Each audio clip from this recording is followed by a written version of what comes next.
में एक चेंज लाते हैं अपने नॉलेज के बेसिस पे, अपने नॉलेज की वजह से। और आज मैं बिल्कुल श्योर हूँ कि आप सबके भी लाइफ में एक बहुत बड़ा चेंज आने वाला है, और वो चेंज अच्छे के लिए है। तो टाइम को वेस्ट ना करते हुए हम बहुत ही वार्म वेलकम करना चाहेंगे मिस्टर नीरज वाधवा का।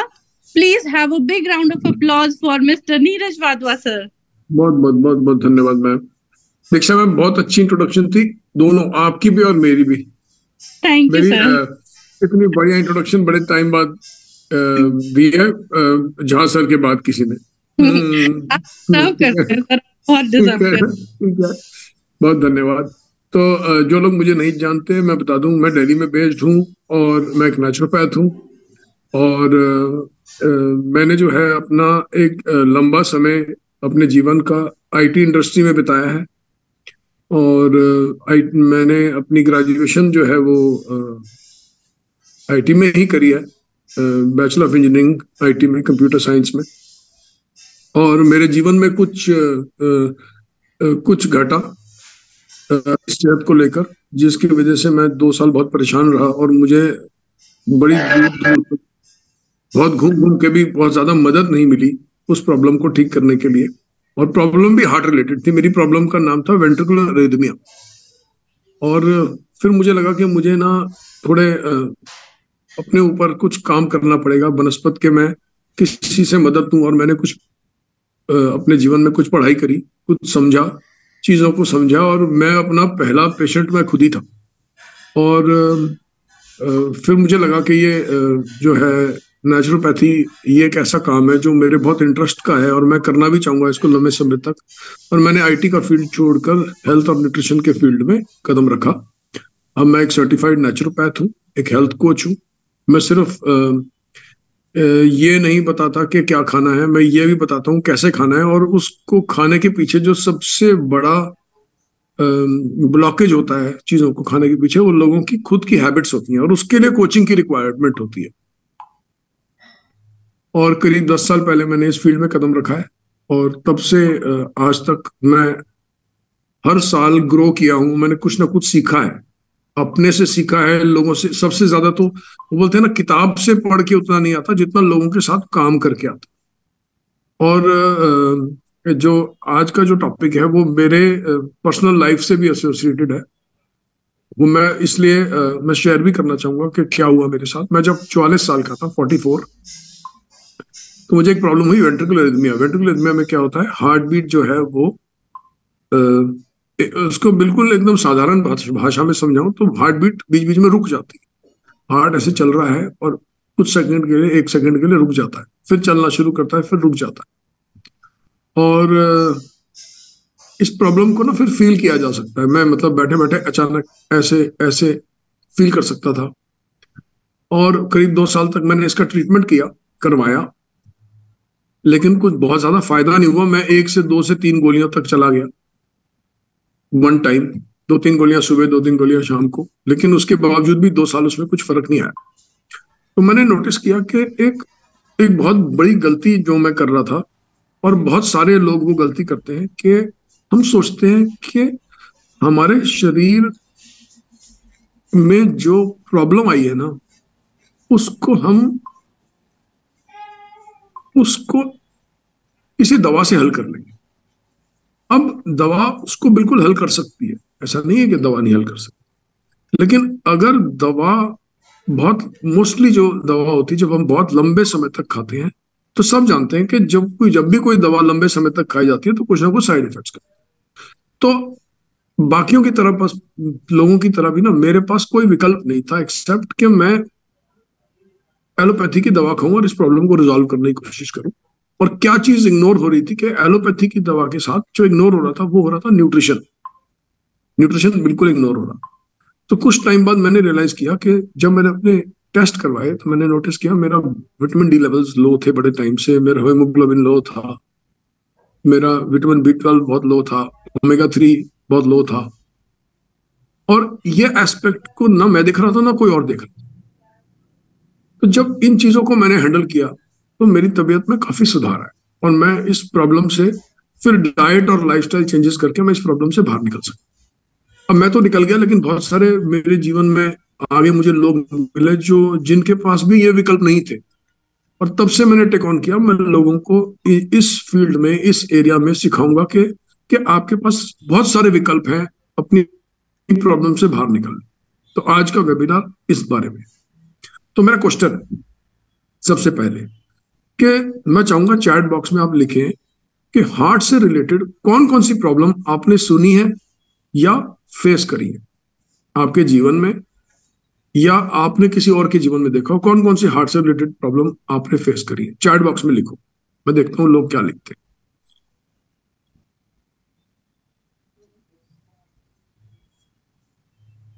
ओके, किसने लिखा ब्लॉकेज, हार्ट अटैक, ट्राइग्लिसराइड 439, फिर से हार्ट ब्लॉकेज आया। दीक्षा जी ने लिखा होल इन द हार्ट। और कुछ और लोग लिखो, कार्डियक अरेस्ट, एंजाइना पेन है मुझे। ओके जी, I got it. Abdominal aorta blockage, मैं नोट करता हूँ। लेट्स सी लोग क्या क्या बोलते हैं। So we have blockage, mostly heart attack,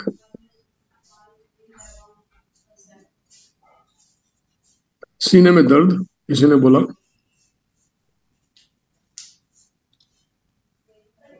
heart failure, heart attack और heart failure. Okay, cardiac arrest वही हो गया, ट्राइग्लिसराइड। ठीक है, वेरी गुड। तो हम काफी सारा डेटा मिल गया। तो अब क्वेश्चन ये है, ये जो सारी प्रॉब्लम्स आपने लिखी हैं, कोलेस्ट्रॉल, ओके, मैं भी कुछ लिखूंगा। जैसे अरिदमियाज होती हैं, बहुत कम लोग अरिदमिया लिखते हैं। मोस्टली हम जो है ना, हार्ट अटैक, हम कौन कौन सी प्रॉब्लम सबसे ज्यादा फेस करते हैं? ब्लॉकेज फेस करते हैं, कोलेस्ट्रॉल फेस करते हैं, कुछ लोग अरिदमिया फेस करते हैं। अरिदमिया मतलब या तो हार्ट रुक रुक के चलेगा, या हार्ट बहुत तेज चलेगा, या हार्ट बहुत धीरे चलेगा। ये भी प्रॉब्लम्स आती है। हार्ट स्लो चलेगी, किसी ने हार्ट स्लो चलने की प्रॉब्लम सुनी है? स्किप्ड हार्ट बीट जो है वो अरिदमिया में ही आती है। किसी ने हार्ट स्लो चलने की प्रॉब्लम सोची कि हार्ट बीट 38, 35, 40 इस रेंज में हो गई, या हार्ट बीट हमेशा ही बढ़ी रहती है, या हार्ट बीट कभी कभी 140 चली जाती है फिर नीचे आ जाती है, फिर डॉक्टरी मदद भी लेनी पड़ती है। ये भी एक प्रॉब्लम है। फिर कोलेस्ट्रॉल की प्रॉब्लम है। कोलेस्ट्रॉल की अभी हम लोग प्रॉब्लम कोविड में तो देखे थे नीरज सर, अभी कोविड का जो एक्सपीरियंस किए थे तो उसमें तो बहुत ज्यादा अनइवन हार्ट बीट का हम लोगों ने फेस किया था, मतलब नहीं। अब मेरा क्वेश्चन ये है कि जो भी प्रॉब्लम्स आपने लिखी हैं, इसका रीजन क्या है? कारण, कोई कारण लिख सकता है? किसी को अगर ब्लॉकेज होती है तो ब्लॉकेज ही देखते हैं। चलो, ब्लॉकेज अगर होती है किसी इंसान को, तो ब्लॉकेज का कारण क्या है? कारण लिखो चैट बॉक्स में। ब्लॉकेज का कारण क्या है? देखते हैं क्या आता है जवाब। ब्लॉकेज का कारण क्या है? अच्छा, प्रेम उज्जैन जी, अनहेल्दी डाइट नहीं, अनहेल्दी डाइट में क्या? मेरे को वो बताओ ना, किस चीज को अनहेल्दी डाइट बोलोगे? कि क्या चीज अनहेल्दी है डाइट में जिसकी वजह से? Smoking, okay. किसी ने लिखा स्मोकिंग है कारण, किसी ने लिखा कोलेस्ट्रॉल है कारण, किसी ने लिखा क्लॉटिंग है कारण, ओके। इन्होंने लिखा अनहेल्दी डाइट है कारण। अनहेल्दी डाइट में क्या, कुछ मेंशन करो ना। जितने लोग bad lifestyle, fast food, high cholesterol food. चलो, अब मैं आपको एक गुड न्यूज देता हूं। गुड न्यूज ये है, नहीं गुड न्यूज तो नहीं है, खैर न्यूज ये है, किसी ने भी ना सही कारण नहीं लिखा, किसी ने भी। जितने भी जवाब आए हैं, मैं जवाब बता देता हूं क्या क्या है। स्मोकिंग है, कोलेस्ट्रॉल है, क्लॉटिंग है। देखिए, अगर स्मोकिंग, मैं मान लेता हूं स्मोकिंग कारण है, तो क्या जो लोग स्मोक करते हैं उनको हार्ट अटैक नहीं होता? या जो लोग नहीं करते तो उनको क्या ब्लॉकेज नहीं होती? कितने लोग हैं जिन्होंने देखा है कि कोई इंसान स्मोक नहीं करता लेकिन ब्लॉकेज हो गई? किसी ने देखा है? यस या नो में बोले। क्या आपने देखा है? यस लिखें अगर आपने देखा है कि कोई इंसान स्मोक नहीं करता लेकिन ब्लॉकेज हो गई उसको। ओके, तो बड़े सारे ऐसे लोग होते हैं। मेरे पिताजी ने कभी अपनी जिंदगी में स्मोक नहीं किया, लेकिन जब मेरे पिताजी 55 साल के थे तो उनको ब्लॉकेज हो गई थी। 55 साल की उम्र में मेरे पिताजी को पहला स्टेंट लगा था और 60 साल की उम्र में दूसरा स्टेंट लगा था। और 55 से लेकर 60 तक जब उनको दूसरा स्टेंट लगा था तब तो वो खाना भी बहुत अच्छा खाते थे। मेरी मदर उनकी हर चीज का बहुत ध्यान रखती थी, उनकी मेडिकेशन का ध्यान रखती थी। और खाना बावजूद खाने के 55 और 60 के बीच में दोबारा से ब्लॉकेज हो गई और दूसरा स्टेंट डालना पड़ा। तो स्मोकिंग कारण हो सकता है लेकिन एकदम सही कारण नहीं। और ऐसा स्मोकिंग करने वाले को ब्लॉकेज हो सकती है, लेकिन स्मोकिंग नहीं करने वाले को भी ब्लॉकेज हो सकती है ना। दूसरा किसी ने बोला कोलेस्ट्रॉल। ओके, तो जिन लोगों को कोलेस्ट्रॉल होता है उन लोगों का को ब्लॉकेज हो जाती है। तो जिनको कोलेस्ट्रॉल नहीं होता क्या उनको ब्लॉकेज नहीं होती? आपको क्या लगता है? अभी जहां सर की तरफ देखें, जहां सर स्क्रीन पे बैठे हुए हैं, क्या जहां सर का मैं ब्लड टेस्ट सुबह करवाऊंगा, जहां सर की सुबह ब्लॉकेज चेक कराऊंगा तो इनकी ब्लॉकेज नहीं मिलेगी? जहां सर आपका कोलेस्ट्रॉल बढ़ा हुआ है, तभी तो रोटी छोड़ा है सर। तो क्वेश्चन ये है कि जिन लोगों को कोलेस्ट्रॉल के कारण होता है लेकिन कोलेस्ट्रॉल नहीं भी बढ़ा होता तो भी हो जाता है। तीसरा किसी ने बोला क्लॉटिंग। क्लॉटिंग से बिल्कुल होता है, लेकिन क्लॉटिंग क्यों होती? कि भाई अगर क्लॉटिंग, ये तो बिल्कुल करेक्ट आंसर है कि ब्लड क्लॉटिंग हो रही है, इसकी वजह से चलो हम मान लेते हैं ब्लॉकेज हो रही है, लेकिन क्लॉटिंग क्यों हो रही है? तो जो जिस वजह से क्लॉटिंग हो रही है वो असली कारण है ना।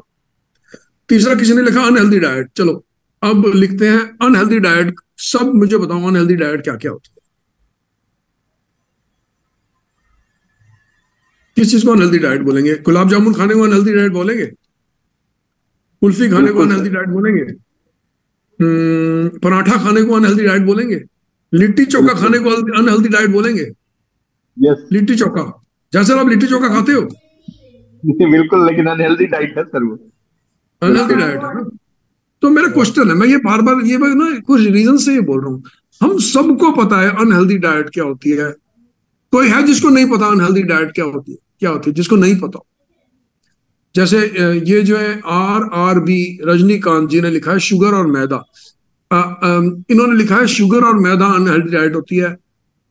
तो क्या ये जानने के बावजूद भी कि शुगर और मैदा अनहेल्दी डाइट होती है, फास्ट फूड अनहेल्दी डाइट होती है, हाई कार्ब फूड्स, फिर जागवीर सिंह ने लिखा है high carb foods unhealthy diet है, कौन है इस ग्रुप में जो ये चीजें नहीं खाता? क्या आप मैदा नहीं खाते, आप चीनी नहीं खाते, आप शुगर नहीं खाते, आप कचौड़ी नहीं खाते, आप समोसा नहीं खाते, आप मोमोज नहीं खाते? कुछ भी हो सकता है, कोई कुछ खाता हो, कोई कुछ खाता हो, सब खाते हैं सर। आप सबको पता है अनहेल्दी डाइट क्या है, और आप सब लोग कुछ ना कुछ खाते हैं ये जानने के बावजूद भी कि वो डाइट ब्लॉकेज कर देगी। मेरे पिताजी तो मोटे भी नहीं थे। 45 साल की, मेरे पिताजी मोटे नहीं थे, ओवरवेट नहीं थे। 45 साल की उम्र में वो डायबिटिक हो गए। 55 में उनको पहला हार्ट कार्डियक अरेस्ट आया जिसमें स्टेंट लगाना पड़ा। 60 में दूसरा आया, दूसरा स्टेंट लगाना पड़ा। और 45 से लेकर 60 तक उन्होंने कुछ भी गड़बड़ नहीं खाया, ना कचौड़ियां खाई, ना समोसे खाए।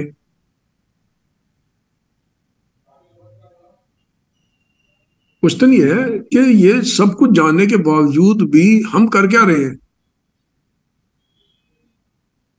जब RRR में कौन कौन गया था? RRR में कौन कौन गया था? यस लिखो। जितने लोग RR में गए थे उन्होंने 3 दिन में 9 खाने खाए। क्या वो सारे खाने ब्लॉकेज करते हैं जो RRR में खाए गए थे? वो तो फास्ट फूड नहीं थे। जहां सर आप RR में गए थे और किसी को पकड़ नहीं सकता ना, आप ही मुर्गे हो यहाँ पे। जहां सर RR में गए थे, आपने हाँ 9 गया बार था। खाना खाया 3 दिन में। बिल्कुल खाया सर। हर मील के बाद मीठा था। हाँ। ब्रेकफास्ट में भी था, लंच में भी था, डिनर में भी था। तीनों मील में मीठा खाया। नहीं, तीनों में नहीं खाया था, एक में खाते थे। ठीक ठीक लगा लो जहां सर। मीठा नहीं खाया। तो रोटी सब पता है खाया। ना सबको, फिर भी खाई जा रहे हो। बिल्कुल सर, बिल्कुल। सब तो पता है। हार्ड ब्लॉक, किसी ने बोला नॉलेज, आज किसी ने नॉलेज के बारे में बात की, नॉलेज ऑफ नो यूज। मेरे साथ जितने मर्जी सेमिनार कर लो, आपको जो चीजें पता है हार्ट ब्लॉकेज करती हैं वो तो आप खाते हो। जो चीजें आपको पता है कोलेस्ट्रॉल करती है वो तो सब आप खाते हो। आपके ऑफिस में मेहमान आता है, मट्ठी चाय बिस्किट रखते हो ना उसके सामने, तो सब कुछ तो कर रहे हो। सेशन सुन के क्या करोगे जानने के बाद भी? मैं सिखा भी दूंगा तो मैं बताता हूँ अब आपको, मैंने क्यों बोला ये सब गलत है, शुरू किया, मैं बताता हूँ क्या ब्लॉकेज करता है। रोटी बहुत ब्लॉकेज करती है, कितने लोगों को पता है? रोटी बोल रहा हूँ, घर की सादी रोटी जो आप घर पे खाते हैं, मैं पराठा भी नहीं बोल रहा, घर की रोटी ब्लॉकेज करती है। कोलेस्ट्रॉल घर की रोटी बढ़ा सकती है। स्मोक करने की तो जरूरत ही नहीं है, अनहेल्दी डाइट तो खाने की जरूरत ही नहीं है, घर की रोटी ही काफी है ब्लॉकेज करने के लिए। मेरे पिताजी ने तो 55 और 60 के बीच में घी लगी हुई रोटी ही नहीं खाई, सूखी रोटी खाई घर की, फिर भी दूसरा आ गया। अच्छा, फिर किसी ने बोला ट्राइग्लाइसराइड, बड़ी अच्छी बात बोली। किसी ने बोला ट्राइग्लाइसराइड कितना लिखा था आपने? ट्राइग्लाइसराइड लिखा था 400 समथिंग। ट्राइग्लाइसराइड करता है ब्लॉकेज। और ट्राइग्लाइसराइड किससे बढ़ता है, चलो कौन बताएगा चैट में? और थोड़ा थोड़ा खाने से बढ़ता है। मैं बताऊं, अगर आप सोचते हैं कि आप रेगुलर में आप घर का खाना खाते हैं, फिर कभी आप बाहर का खाना खा लेते हैं, फिर किसी दिन आप फास्ट फूड भी खा लेते हैं, फिर किसी दिन आप शादी का खाना खा लेते हैं, वो इनफ है ना ब्लॉकेज करने के लिए। उसके लिए कुछ स्पेशल थोड़ा खाना है कि कभी ऑफिस में गए, किसी के वहां चाय पी ली, वहां बिस्किट खा लिए, ब्रेड खा ली, कभी कभी मार्केट घूमने गए तो समोसा कचौड़ी भी खा ली। तो वो ये जो जीवन शैली है ये तो इनफ है ब्लॉकेज करने के लिए। जब आइए 20 साल की उम्र से लेकर अगर आप 45 साल की उम्र तक ये खाते रहेंगे तो कहीं भी 40 के बाद ब्लॉकेज होनी शुरू हो जाएगी, 55 तक फुल ब्लॉकेज आ जाती है घर का खाना खाने से। और घर पे मेहमान आएंगे तब मीठा बनेगा, अगर आपके घर में मेहमान आए हैं तब आप खिलाएंगे। किसी के ऑफिस में आप गए हैं, उसका बच्चा हो गया, वो डब्बा लेके आएगा, आप उठा के खा लेंगे, एक लड्डू खा लो। श्री राम का होगा तो 2 खा लेंगे। तो ये जो जीवन शैली है तो इनफ है ना कोई बीमारी करने के लिए हार्ट से रिलेटेड। कल जो है झासर और मैंने एक बच्चे को अटेंड किया। झासर कितने साल का था बच्चा? सर 24-25 साल का। 25 साल का बच्चा था, 130-35 किलो का होएगा, किडनी खराब हो गई, घर का खाना खाता था। इसको बेचारे को पता ही नहीं मैं इसमें से ट्रैप में से बाहर कैसे निकलूं। दोनों किडनियां खराब हो गई सडनली। कहता मैं दुकान पे बैठा हुआ था, बुखार फील हुआ, मैं डॉक्टर के पास चला गया। डॉक्टर ने कुछ चेकअप किया, 2-4-5-6 दिन उसी का इलाज चलते रहा। फिर उन्होंने बड़े अस्पताल जाओ, बड़ा अस्पताल चला गया। उन्होंने चेक किया तो उन्होंने बोल दिया आपकी किडनी डाउन है, अब वो डायलिसिस पे। तो देर थोड़ा ना लगती है, बीमारी तो एकदम से आ जाती है। मेरी झासर ने उससे बात कराई। मैंने उसको बोला कि उसने बोला मैं जी दुकान पे बैठा हुआ था, अचानक ही मेरी तबीयत खराब हुई। मैंने उसको बोला तेरी तबीयत अचानक थोड़ा ना खराब हुई है, तू तो 15 साल से अपनी तबीयत खराब कर रहा है वहां बैठे हुए। तू 15 कितने साल से 130 किलो पे है, उतने जितने तू किलो का है उतने साल से तू तबीयत खराब करी जा रहा है अपनी। अचानक तो ये तेरे को पता अब चला है कि मेरी तबीयत खराब हुई है, वो तो हो रही थी, ट्राइग्लिसराइड बढ़ रहे थे, ब्लॉकेज हो रही थी, ब्लड प्रेशर बढ़ रहा था। बस ये क्योंकि यंग इतना था, 24-25 साल का था, उतना पता नहीं चलता। ये काम 50-55 साल के इंसान के साथ होता तो उसको फटाफट पता चल जाता मेरी तबीयत खराब हो रही। क्योंकि अब आ जाओ हार्ट पे बॉक्स। देखो हार्ट एक ऐसा ऑर्गन है जो कि जब तकलीफ में होता है ना तो सेकंड्स में आपको पता चलता है। लीवर के केस में नहीं पता चलता। अगर लीवर, हम अभी किसी पेशेंट से मिले, वो अपनी दुकान पे बैठे हुए थे तो उन्होंने सोचा दुकान पे कि मैं ना एक ब्लड फुल बॉडी चेकअप करा लेता हूँ। ऐसे ही बस दिमाग में आया, किसी ने बोला कि मैं फुल बॉडी चेकअप करा लेता हूँ। उन्होंने फुल बॉडी चेकअप जब करवाया तो उनका लीवर फेल है। मतलब उनको डॉक्टर ने बोल दिया आपका लीवर इस हद तक जा चुका है कि अब ट्रांसप्लांट करने की जरूरत, नौबत आ चुकी है। और उनको ये पता ही नहीं है ये बात। मतलब वो कह रहे हैं कि मुझे ये हजम ही नहीं हो रहा कि ये ब्लड रिपोर्ट मेरी है, क्योंकि मुझे तो कोई प्रॉब्लम ही नहीं है। तो 80-90% लीवर फेल हो चुका है और उनको पता ही नहीं है। लेकिन यह हार्ट के साथ नहीं है। हार्ट तो 2%, 1% पे ऐसे आवाज देगा कि जान निकाल देगा। हार्ट तो आप अफोर्ड ही नहीं कर सकते ना कि आपका हार्ट जो है 5%, 10% तो बहुत दूर की बात हो गई, वो तो आदमी को उड़ा के ले जाए। हार्ट तो 1%, 2% पे आवाज निकाल देगा। उसकी स्पीड कम हुई तो आप पकड़े जाओगे, उसकी स्पीड तेज हुई तो आप पकड़े जाओगे, वो रुकना शुरू हुआ तो आप इमीडिएटली बोल देंगे मुझे तो बड़ी घबराहट हो रही है, मेरे को तो एंग्जाइटी हो रही है बड़ी ज्यादा। तो अब कैसे हम जान सकते हैं? तो ये तो वही हार्ट से रिलेटेड प्रॉब्लम्स।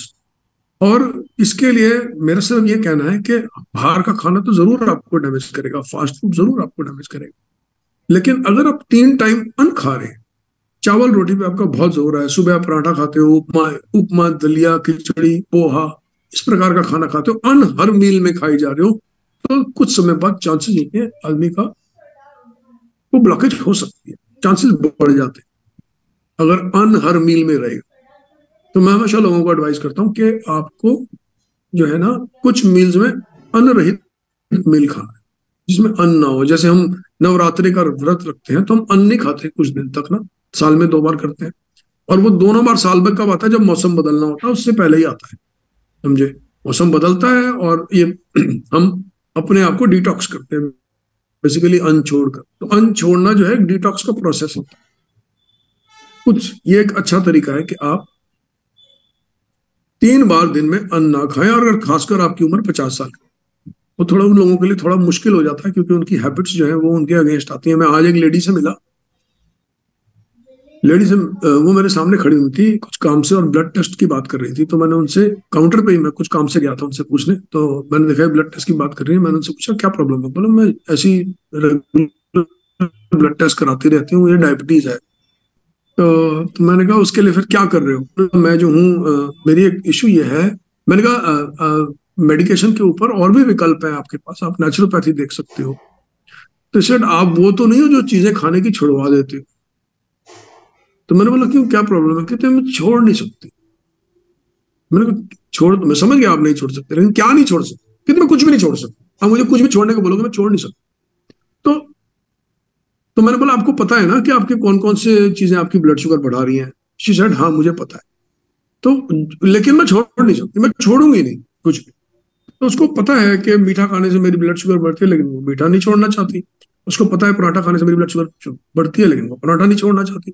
तो लोगों जो, जब आपकी उम्र थोड़ी आगे की हो जाती है ना, तो बड़े सारे लोग हैबिट बहुत सालों की बंदी होती है ना, कुछ लोग छोड़ना भी नहीं चाहते जान के बावजूद भी। तो मैंने उनसे क्वेश्चन किया, क्या मुझे एक बात बताओ, अब गोली खाते हो, हाँ मैं खाते हो। मैंने कहा आप क्या करते हो, रोज सुबह उठते हो, पहले ब्लड शुगर को भगाते हो ऊपर खाना खा के, 100 150 200 250 300, फिर आप गोली खाते हो 300 250 200 150, कहीं तक उसको नीचे लाते हो, फिर 2-3 घंटे के बाद आप फिर खाते हो, फिर ब्लड शुगर ऊपर भगाते हो, फिर आप गोली खाते हो, ब्लड शुगर को नीचे लाते हो। तो दिन भर में 3-4 बार आप यही करते हो, ब्लड शुगर ऊपर ले जाते हो, गोली से नीचे, ब्लड शुगर ऊपर ले जाते हो। तो मैंने कहा ये आप खुद सोच के देखो कि आप ही ब्लड शुगर को ऊपर ले जा रहे हो और फिर गोली खा के उसको नीचे ला रहे हो। तो ऐसे विकल्प मत। सॉरी डिस्टर्ब किया बीच में धीरज सर, अब 100 हो जी गया। अब अगर कोई लोग ज्वाइन करना चाहते हैं तो वो यूट्यूब पे ज्वाइन कर सकते हैं। एक अनाउंसमेंट कह दें आप, मतलब यहाँ जूम पे जगह नहीं है प्लीज। तो जब मैंने उनको ये क्वेश्चन किया ना कि भाई आप खुद ही ब्लड शुगर ऊपर ले जा रहे हो और फिर गोली खा रहे हो, तो आप सोचो ना शरीर की क्या हालत कर रहे हो। आप ऊपर ले जा रहे हो फिर गोली से नीचे ला रहे हो, ऊपर ले जा रहे हो फिर गोली। फिर उसका थोड़ा दिमाग जो है ना क्वेश्चन किया, जब तो ठनका उसका दिमाग के यार मैं कुछ तो गड़बड़ कर रही हूँ। अच्छा चलो आप ना छोड़ो कुछ, अब कुछ भी मत छोड़ो, कुछ चीजें जोड़ तो लोगे। टी-शर्ट हाँ मैं जोड़ लूंगी कुछ। तो मैंने कहा स्प्राउट्स खाया करो ना कभी कभी, टी-शर्ट हाँ मैं स्प्राउट्स खा लूंगी। तो मैंने बोला धनिया पुदीने लौकी की स्मूदी या जूस पिया करो कभी कभी, कि हाँ मैं वो भी पी लूंगी। तो ये भी एक तरीका था। अब इमेजिन करो एक्चुअली बातें दोनों ही सेम है, जो मैं पहले करने, आधा गिलास खाली या आधा गिलास भरा। मैंने बोला कुछ चीजें छोड़ दो तो मना कर दिया, मैंने बोला कुछ चीजें जोड़ लो तो हाँ बोल दी। तो ये हैबिट है हमारे लोगों को, बहुत सारे लोगों को हम बोलते हैं कि छोड़ दो, उनको पसंद ही नहीं आता कि हम कुछ, कि हमें छोड़ने को क्यों बोल रहे हैं। तो मैंने उनको यही बात बोली, मैंने कहा मैम देखो अगर आप जो है नहीं, पहले मैं कोशिश कर रहा था कि छोड़ दें, नहीं कहना मानोगे तो इवेंचुअली तो मैं जाके कहाँ रुकती है इंसानों की।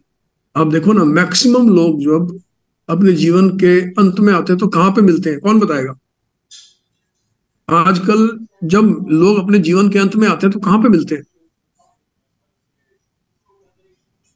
चैट में लिखो, इसे लिखा, हॉस्पिटल में, हॉस्पिटल में मिलते हैं। हाँ हॉस्पिटल में आखिरी में फुल कोशिश, और हॉस्पिटल में बाय द वे वो क्यों जाते हैं पता है आपको, कौन बताएगा। हॉस्पिटल में लोग क्यों जाते हैं जीवन के अंत में, उनके घर वाले लेके, अगर वो फैसला खुद नहीं कर सकते तो घर वाले लेके जाते हैं। क्यों लेके जाते हैं, कि उनको और समय मिल सके, थोड़ा और समय, जितना हाँ, और। उनकी जान बचा सके। तो सारी उम्र तो शरीर का कबाड़ा करते रहो और हार्ट की कबाड़ा करते रहो, ब्लॉकेजेस करते रहो, खा के सब पता होने के बावजूद भी आखिरी में हॉस्पिटल पहुंच जाओ, हमारी जान बचा लो। फिर 12,000 का हेमो, 12,500 का तो खरीदो मत, और वहां जाके बोलो लो 10 लाख रुपए ले लो, बस किसी तरह घर भेज दो। तो बड़े सारे तरीके हैं स्वस्थ रहने के, और उसके लिए क्वेश्चन करना पड़ेगा कि हम क्या खा रहे हैं, क्यों खा रहे हैं, और सबसे बड़ी बात आपकी हैबिट्स उसके बीच में है। हार्ट ब्लॉकेज के को से बचने के लिए आपकी हैबिट्स है, आपकी आदतें, आपकी क्रेविंग। क्रेविंग आएगी बीच में, क्रेविंग कोई छोटी बात थोड़ी ना होती है, क्रेविंग से तो जान निकल जाती है। दीक्षा मैम, आप बताओ क्रेविंग के बारे में कुछ, जब क्रेविंग आती है और खाने का मन करता है। बहुत ही स्ट्रॉन्ग अर्ज होता है। बहुत ही स्ट्रॉन्ग अर्ज होता है ना। हाँ, वो लगता है कि बस, पता होता है कि अनहेल्दी है, बट जब वो क्रेविंग आती है तो लगता है कि बस आज के बाद नहीं खाऊंगी, अभी तो बस खा लूं, आज के बाद पक्का नहीं खाऊंगी। हम्म। तो वो क्रेविंग बोल रही है, किसी को क्रेविंग पता ही नहीं है, वो पराठा ही खा रहा होता है, वो कहता है मेरे यार पराठे के बिना एनर्जी नहीं मिलती। आप वो क्रेविंग बोल रही है, कोई दूसरा बोल रहा है वो एनर्जी नहीं मिलती। जब कोई बोलता होगा अच्छा मैं रोटी नहीं खाऊंगा तो कमजोरी नहीं फील हो जाएगी मुझे, कमजोरी कमजोरी आ जाएगी, तो कमजोरी, ये लाइन भी तो क्रेविंग ही है कि मुझे कमजोरी तो नहीं आ जाएगी, मेरे मेरे को एनर्जी, मेरे एनर्जी लेवल्स कम हो जाएंगे अगर मैंने रोटी छोड़ी तो, मेरे को बॉडी जो है, मैं काम कैसे लूंगा पूरा दिन, वो ये सब क्रेविंग है और कुछ नहीं है। और क्रेविंग के आगे ना बड़े बड़े झुक जाते हैं, बड़े बड़े। जब जो लोगों को क्रेविंग होती है ना, उनसे पूछो क्रेविंग क्या चीज होती है, उस वक्त कुछ नहीं सूझता। उस वक्त जो है ना, मतलब अगर आपके हाथ में बड़ा वाला ओरियो का पैकेट है, या कुछ भी हो सकता है, बड़ा वाला चिप्स का पैकेट है, या आप समोसा खा रहे हैं, या आपके सामने गुलाब जामुन का डब्बा पड़ा है, तो शायद कभी कुछ कुछ तो ऐसे होंगे जिनका हाथ ही नहीं रुकता होगा, एक खाया फिर दूसरा खाया फिर तीसरा खाया चौथा खाया, और साथ में बोलते भी गए ये तो मेरा फेवरेट। तो सब जानने के बावजूद अब क्रेविंग से कैसे बचेंगे, मैं बताता हूँ कैसे बचेंगे। क्रेविंग जो है ना एक न्यूट्रिशनल डेफिशिएंसी, इस सबको इस एंगल से देखो, क्रेविंग एक न्यूट्रिशनल डेफिशिएंसी, ओवरवेट एक न्यूट्रिशनल डेफिशिएंसी। और मैं इसमें ये नहीं बोल रहा यही सच है, मैं बोल रहा हूँ इस एंगल से खड़े होकर देखो। हार्ट ब्लॉकेज एक न्यूट्रिशनल डेफिशिएंसी है, हार्ट पैल्पिटेशन एक न्यूट्रिशनल डेफिशिएंसी है, एंजाइना एक न्यूट्रिशनल डेफिशिएंसी है, और क्या बोला था किसी ने, कोलेस्ट्रॉल बढ़ना एक न्यूट्रिशनल डेफिशिएंसी, फास्ट फूड का मन करना भी एक न्यूट्रिशनल डेफिशिएंसी है।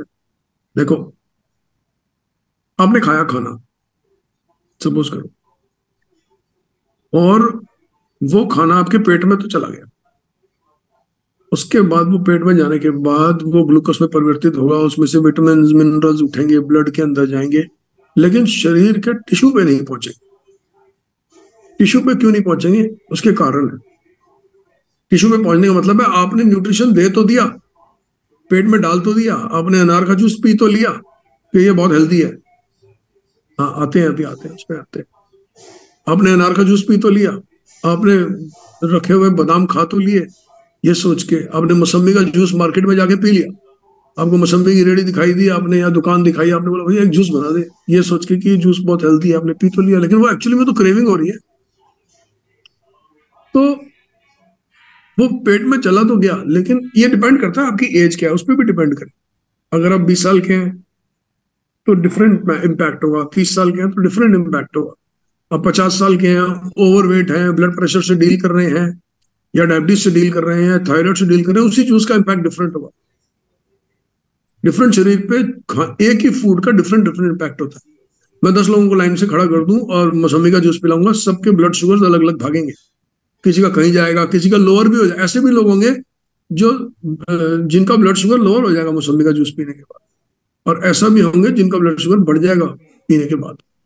तो डिफरेंट लोगों पे डिफरेंट इम्पैक्ट होता है। और हाँ, मैं इनफैक्ट थोड़े दिन पहले बाजार में खड़ा हुआ था और मेरे सामने एक भाई अनार का जूस पी रहे थे, और वो 100 किलो के ऊपर थे और करीब 45 साल के होंगे।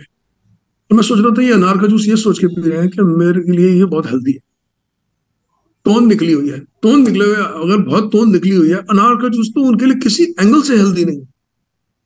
बल्कि अनार का जूस तो उनको और डैमेज कर दे उस परिस्थिति में। अब जो है ना, क्रेविंग से बचा कैसे जाता है? क्रेविंग जो है ना, एक मिनरल डेफिशिएंसी है। इसका मतलब है आपने खाना तो खाया लेकिन उसमें मिनरल्स नहीं थे उतनी पर्याप्त मात्रा में जितने शरीर को चाहिए, या फिर उसमें अगर थे मिनरल्स तो वो आपके ब्लड में पहुंचे लेकिन शरीर ने एब्जॉर्ब नहीं किए, क्योंकि मिनरल तो इन द एंड टिश्यू पे पहुंचना है ना। जब सेल्स और टिश्यू पे न्यूट्रिशन पहुंचेगा तब सेल्स और टिश्यू सेटिस्फाइड होएगा। एग्री और डोंट एग्री लिखो चैट बॉक्स में। सेल्स और टिश्यू पे जब न्यूट्रिशन पहुंचेगा, असली मकसद आपका खाने का ये है कि ये बादाम या ये अखरोट या ये नारियल पानी या ये अनार का जूस जो मैं पी रहा हूं ये मेरे टिश्यूज और सेल्स तक पहुंचे, यही मकसद है ना। तो जब बॉडी में इन्फ्लेमेशन होगी, कोलेस्ट्रॉल लेवल बड़े होंगे, ट्राइग्लिसराइड हायर होंगे, या ब्लड प्रेशर बढ़ा होगा, या कोई भी लाइफस्टाइल डिसऑर्डर आया होगा, या थायराइड इश्यूज चल रहे होंगे, तो वो न्यूट्रिशन पूरी मात्रा में टिश्यू पे नहीं पहुंचेगा। और जब वो टिश्यू पे नहीं पहुंचेगा तो भूख लगेगी, शरीर ब्रेन को बोलेगा भूख लगी है, आपसे दोबारा खाना मांगे। और ये तो मैं अभी अच्छी वो न्यूट्रिशियस चीजें बोल रहा हूँ। अगर वो बर्गर, मोमोज, पिज्जा, पास्ता, कचौड़ी, इडली, उपमा, दलिया, पोहा वो खाया होगा तो उसमें तो ग्लूकोज की मात्रा भी ऊपर है, उसमें न्यूट्रिशनल लेवल्स कम है, वो पेट भरता है सामान। लेकिन देखिए, इन दी एंड हम सब कोशिश करते हैं कि हमारा पेट भर जाए, तो हम पेट भरता है वो सामान, न्यूट्रिशन कम होता है। और जब न्यूट्रिशन कम होता है तो शरीर फिर से भूख मांगता है। तो जब हम न्यूट्रिशियस खाना खाएंगे और वो न्यूट्रिशियस खाना हम इंश्योर करेंगे हमारे सेल्स के पास पहुंचे, अभी मैं बताऊंगा कैसे पहुंचे, तब हमारा शरीर शांत होगा और फिर क्रेविंग नहीं होगी। तो क्रेविंग का पहला, craving is a sign of mineral deficiency. ठीक है, डायबिटीज भी एक मिनरल डिफिशियंसी है। कौन से मिनरल में अक्सर डायबिटिक लोग डिफिशिएंट होते हैं, बताओ, चलो किसी को पता है? देखते हैं कौन से मिनरल में सबसे ज्यादा डायबिटिक लोग जो है डिफिशिएंट होते हैं। मैं लिखता हूं यहां पे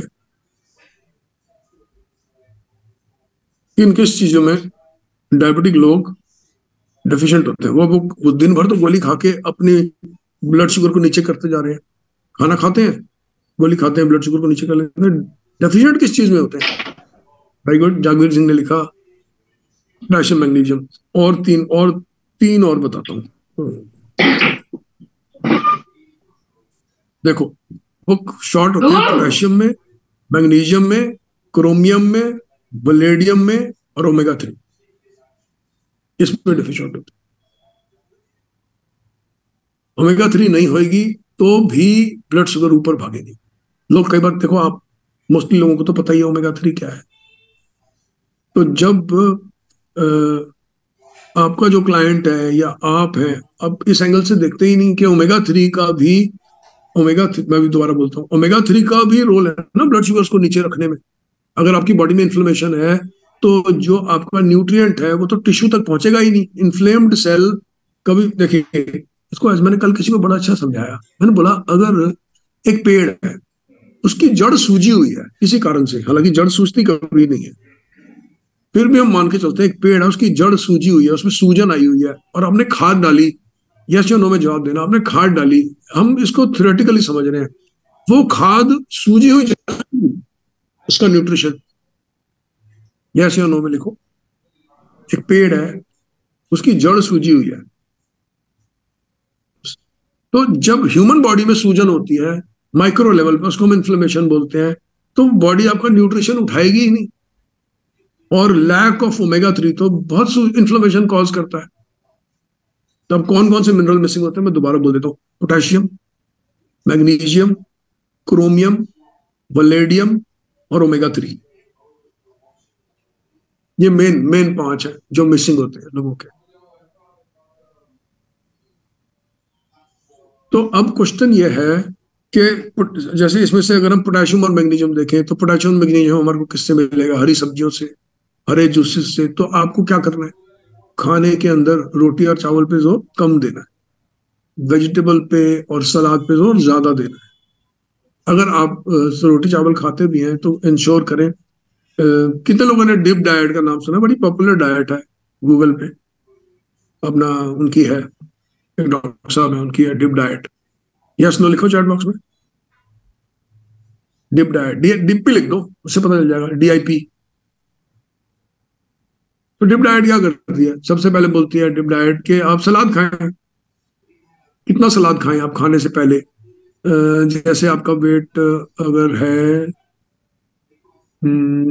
80 किलो तो 800 ग्राम खाएं, 70 किलो है तो 700 ग्राम खाएं। नहीं, आई थिंक 5% है, एक बार चेक करना कितना है। या तो 5% ऑफ बॉडी वेट है या 10% ऑफ बॉडी वेट है इन टर्म्स ऑफ ग्राम्स।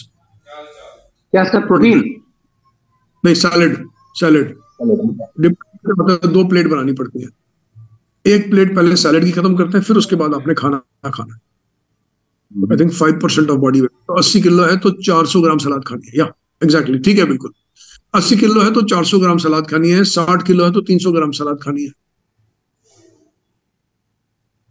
देखो वो खाओ, कोई ब्लॉकेज नहीं। किसी ने अभी हम जब स्टार्ट हुए थे तो कोई ना, हमारा सेशन स्टार्ट होने में से एक लेडी बहुत अच्छा बोल रही थी और वो कुछ आयुर्वेद के बारे में बता रही थी ना कि हमें आयुर्वेद जीवन जीना चाहिए। अब बात समझो कि सबसे नंबर 1 पे शरीर को स्वस्थ रखने का काम है खाने, फूड। फूड सबसे नंबर 1 पे आएगा हमारे को स्वस्थ रखने पे, और फूड गड़बड़ होएगा तो सारी प्रॉब्लम्स आ जाएंगी और 20 साल तक बॉडी झेलती रहेगी। और उसके शुरू में 5-10 साल तो पता भी नहीं चलेगा, हो सकता है कुछ लोगों को 20 साल तक भी पता नहीं चलता कि अंदर क्या चल रहा है। उसके बाद धीरे धीरे आवाज आएगी, कोई बोल देगा मुझे एंजाइना पेन हो गया। 40 साल के बाद ही गेम शुरू होती है मोस्टली लोगों की। कोई बोलेगा मुझे एंजाइना पेन हो गया, कोई बोलेगा मेरा ब्लड शुगर भाग पड़ा ऊपर, मैं डायबिटिक हो गया, कोई बोलेगा कि मेरी तो एक झटके में किडनी ही तंग करने लग पड़ी है, कोई बोलेगा मेरे को जो है हार्ट बीट का प्रॉब्लम आ गया, मेरी हार्ट बीट तेज हो रही है, मेरी हार्ट बीट स्लो हो रही है, कोई ब्लॉकेज की कंप्लेंट करेगा, कोई एंजाइना पेन करेगा। तो मोस्टली 40 और यही ब्रैकेट है जिसमें लोग सबसे ज्यादा बीमार है, 40 और 55, 40 और 60 के बीच में, और यहीं से आवाज निकलनी शुरू होती है। मेरे एक मित्र हैं 56 के हैं, मुझे बड़े साल हो गए उनको बोलते हुए कि आप अपनी डाइट और लाइफस्टाइल चेंज करें। कहीं पे खड़े हुए कुछ भी खा लिया, कहीं पे जहाँ रुके वहां की फेवरेट रेस्टोरेंट्स हैं, दिल्ली से चले तो मुरथल पे पराठा खाया, अमृतसर पहुंचे तो वहां नान खा लिया, रास्ते में जहाँ बर्फी वाले की दुकान थी तो वहां से बर्फी खा ली, जयपुर की तरफ गए तो मीठी खा ली। मतलब हर चीज फेवरेट फिक्स्ड है, छोले भटूरे खाने हैं वो भी फिक्स्ड है। 56 के हैं और लास्ट जो ब्लड रिपोर्ट आई उसमें डायबिटिक हो गए। मैं बड़े साल तक बोलता रहा थोड़ा कंट्रोल रखो, कंट्रोल रखो, कंट्रोल रखो। तो कंट्रोल पे हाथ रोका नहीं किसी चीज पे, उल्टा मुझे ही बोलते रहते थे तुमने अपने जीवन में सारे मजे खत्म किए होंगे, ये कोई जीवन है कि भाई तुम तो मर मर के जीते हो। तो मैं हमेशा लोगों को बोलता हूँ कि फेवरेट फूड नहीं छोड़ने। लोग सोचते हैं डाइट का मतलब है फेवरेट फूड छोड़ना ना, फेवरेट फूड थोड़ा छोड़ने, फेवरेट फूड नए बनाने। फेवरेट तो हमेशा रहेंगे। तो मेरा फेवरेट फूड है चॉकलेट शेक, पहले नहीं था, 10 साल पहले। 10 साल पहले मेरा फेवरेट फूड था 4 ब्रेड मक्खन लगा के मीठी चाय के साथ, ये मेरा फेवरेट। अच्छा, वो उठता था 5 बजे ही 4 ब्रेड मक्खन लगा के। इनफैक्ट मैं 4 ब्रेड तवे पे रख के इकट्ठे जाता था और मुझे कड़क ब्रेड अच्छे लगते हैं, तो मैं रख के जाता था और बच्चों को स्कूल छोड़ने चला जाता था और वापस आता था तब तक कड़क हो गए होते। तो मेरा वो फेवरेट फूड था। अब मेरा फेवरेट फूड चॉकलेट शेक है। तो फेवरेट फूड बदलने नहीं होते, छोड़ने नहीं होते, बदलने होते। तो अब डायबिटिक होने के बाद सब कहने मानेंगे ना, अब दवाइयां भी चल पड़ी, वही ध्यान रखा होता तो नहीं चलती। तो सेशन जो है ना थोड़ा आज कोचिंग का ज्यादा था ओवर प्रॉब्लम्स का। तो बाकी है कि खाने पे ध्यान रखेंगे। अब क्या चीज देखते हैं, चलो क्या चीज देखते हैं खानी चाहिए। तो एक तो मिनरल्स कहाँ से मिलेंगे मैं बता देता हूँ। सबसे बढ़िया सोर्स मिनरल्स का होता है ग्रीन स्मूदी, धनिया पुदीने का पानी, धनिया पुदीने की चटनी का प्रयोग अच्छा करें खाने में। धनिया पुदीने का ड्रिंक बना के धनिया पुदीना अदरक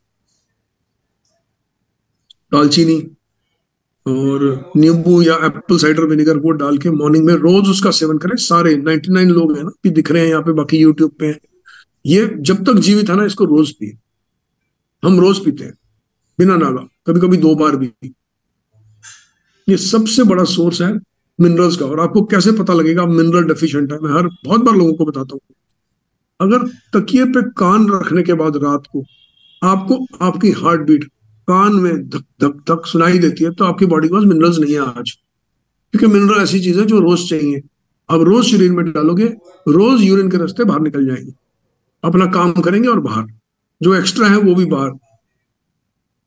तो कैसे पता चलेगा आप मिनरल डेफिशिएंट हो? ये करके देखना है एक्सपेरिमेंट। एक दिन अगर किसी को कान में दिल की धड़कन सुनाई दे तकिए के ऊपर कान रखने के बाद, सुबह धनिया पुदीने का पानी पीना अदरक डाल के, हो सके तो 2 बार पीना। फिर अगले दिन रात को फिर देखना।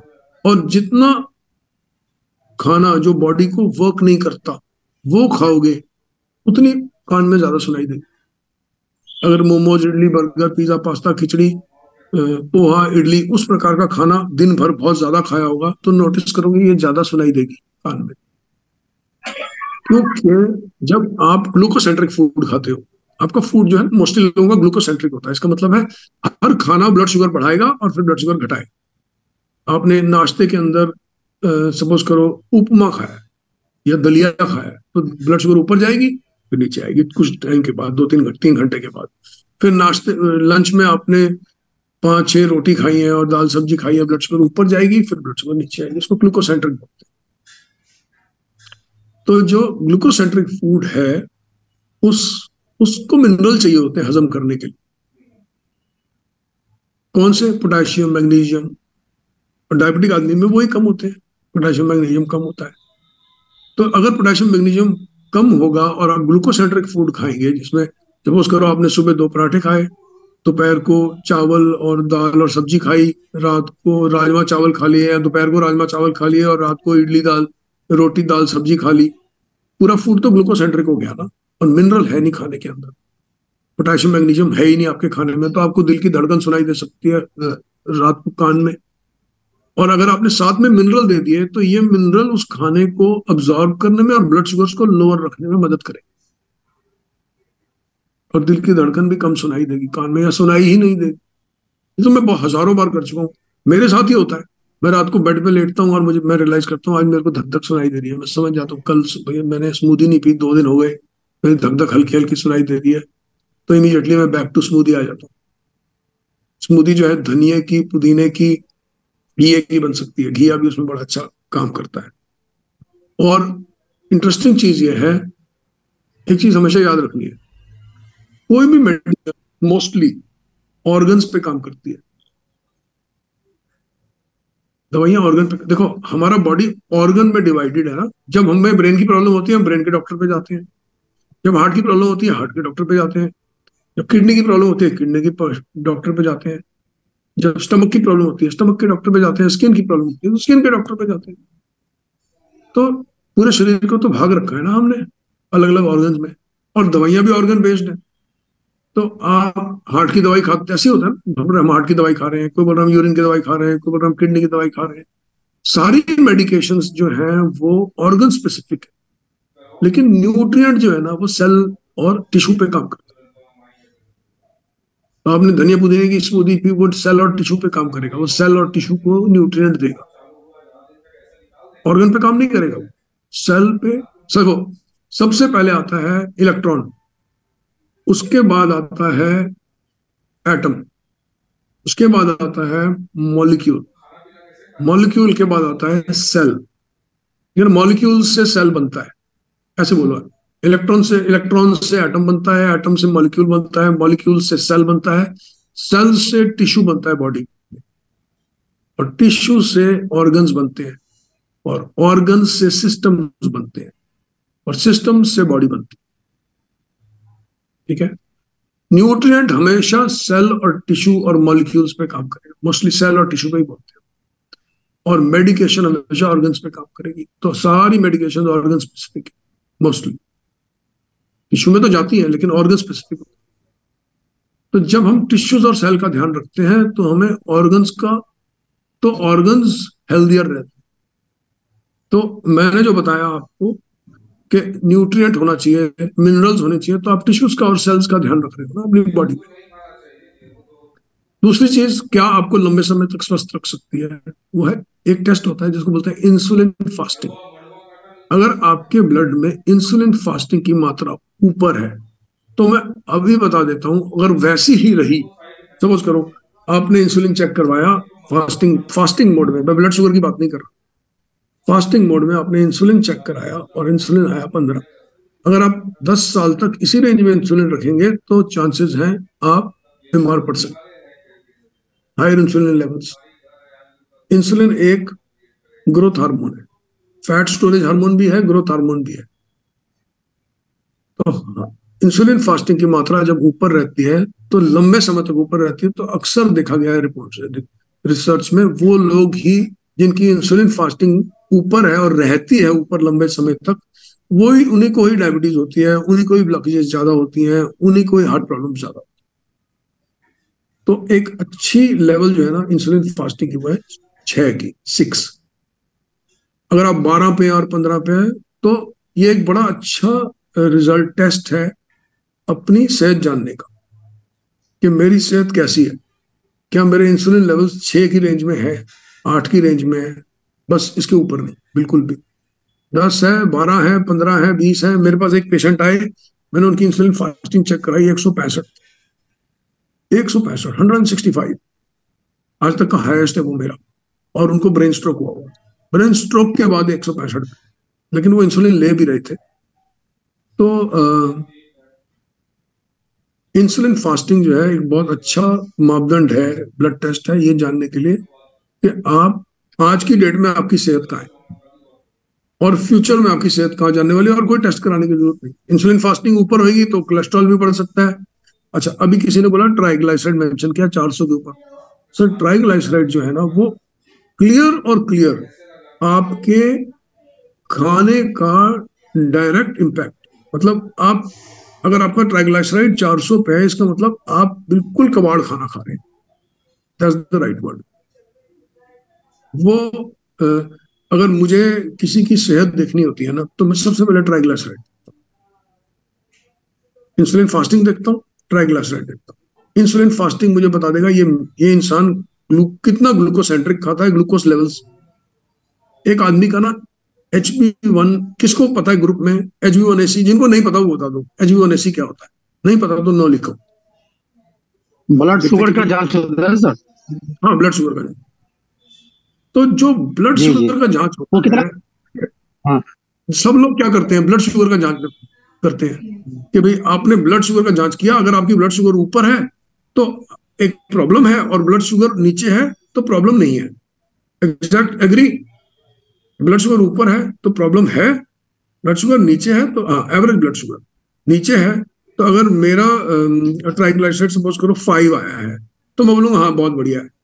लेकिन अगर मेरा ट्राइग्लिसराइड, मेरा ब्लड HB1AC 7.0 आया है, 7 आया है, तो मैं बोलूंगा बहुत बढ़िया नहीं है, ये हायर। लेकिन ऐसा भी हो सकता है कि मेरा 5 इस वजह से हो क्योंकि मेरी इंसुलिन बहुत ऊपर, क्योंकि इंसुलिन ही उसको 5 पे रखती है, इंसुलिन ही डिसाइड करती है इसको नीचे कैसे करना है, इंसुलिन ही उसको नीचे करती है।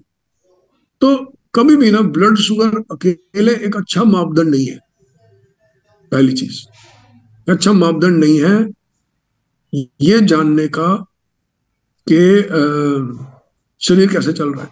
Blood sugar, HB1AC plus insulin fasting plus fasting blood sugar, तीनों को मैच, तीनों से डिसाइड किया जाता, तीनों को यूज करके, एक से नहीं करेंगे। ब्लड शुगर फास्टिंग भी देखेंगे, HB1AC भी देखेंगे, और इंसुलिन फास्टिंग भी देखेंगे, क्योंकि कुछ लोगों की इंसुलिन फास्टिंग ऊपर होती है और ऊपर होने की वजह से HB1AC नीचे होता है,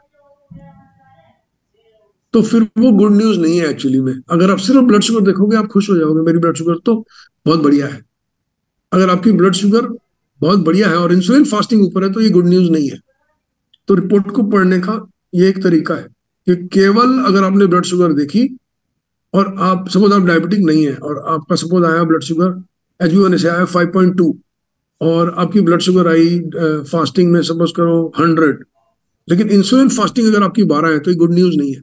इसका मतलब है आप फ्यूचर में ये इंसुलिन फास्टिंग आपको तंग करने वाली है इस लेवल पे, ठीक है। तो मिनरल्स हमने कवर किए, ओमेगा 3 हमने कवर किया, ट्राइग्लिसराइड्स हमने कवर, तो मैं इंसुलिन फास्टिंग देखूंगा और मैं दूसरा देखूंगा क्या बोलते हैं, ट्राइग्लिसराइड। ट्राइग्लिसराइड तो कम, आपको पता है ट्राइग्लिसराइड कम करने की कोई दवाई नहीं आती। और सर इसको एक, मजेदार बात क्या है, धीरे हाँ, सर, मजेदार बात, हम्म, ट्राइग्लिसराइड को कम करने के लिए कोई दवाई नहीं आती, और ट्राइग्लिसराइड हम्म, को ओमेगा 3 कम कर देता है, क्यों? ओमेगा 3 कम कर देती है। हमारे पास जब पेशेंट आते हैं ट्राइग्लिसराइड ऊपर होते हैं तो दो चीजें करनी होती है। एक, बोला जाता है कि खाने पे हाथ रखो, मीठे पे हाथ रखो, बहुत ज्यादा अन्न पे हाथ रखो, और दूसरा उसको बोलते हैं ओमेगा 3। ट्राइग्लिसराइड नीचे आ जाते हैं। दवाई कोई, एलोपैथिक में कुछ दवाई नहीं है खास, हम्म। ठीक है।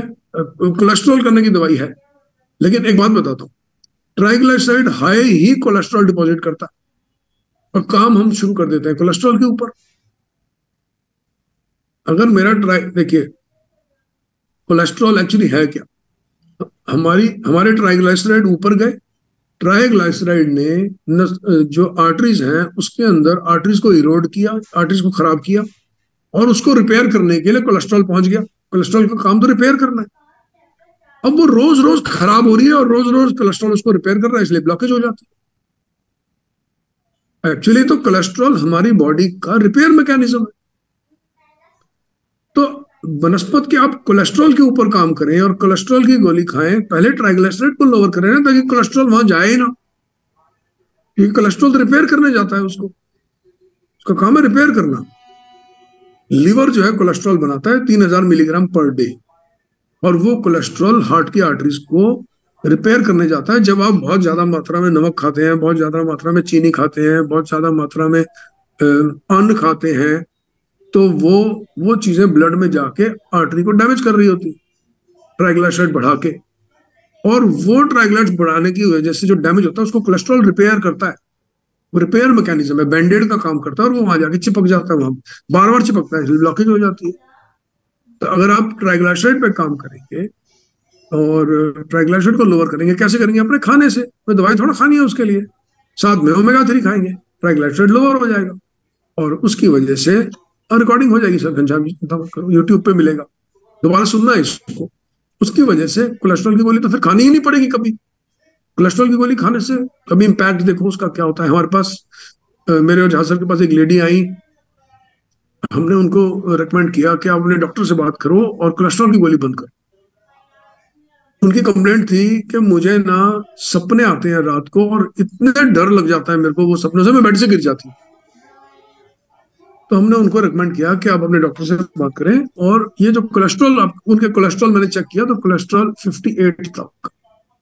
तो 58 पे मेरे कान खड़े हो जाते हैं कि भाई ये 58 का मतलब है ये गोली खा रही है। 58 अपने, सर आप म्यूट हो गए हो, नीरज सर म्यूट हो गए हो। एक हफ्ते के लिए उन्होंने वो गोली को जब छोड़ा, एक हफ्ते के बाद उनके सपने आने बंद हो। कोलेस्ट्रॉल जो है वो शरीर के लिए एक्चुअली बहुत अच्छा होता है, अच्छी मात्रा में अगर देखें। अगर ट्राइग्लिसराइड आपने खाना खा खा के, कबाड़ा खाना खा खा के अपना अपना ट्राइग्लिसराइड खराब नहीं किए हुए, तो कोलेस्ट्रॉल तो बहुत बढ़िया काम कर रहा होता है। Cholesterol is responsible for lot of hormones. शरीर में डाइजेस्टिव एंजाइम्स बनते हैं, हार्मोन्स बनते हैं कोलेस्ट्रॉल से। इनफैक्ट आदमियों का जो सेक्स हार्मोन है टेस्टोस्टेरोन, वो भी कोलेस्ट्रॉल से बनता है। और बहुत सारे लोग जो कोलेस्ट्रॉल की गोली खाते हैं, फिर डायबिटीज की गोली खाते हैं, उनको इरेक्टाइल डिसफंक्शन आ जाता है, और वो कोलेस्ट्रॉल की गोली खाते जा रहे होते हैं, ठीक है।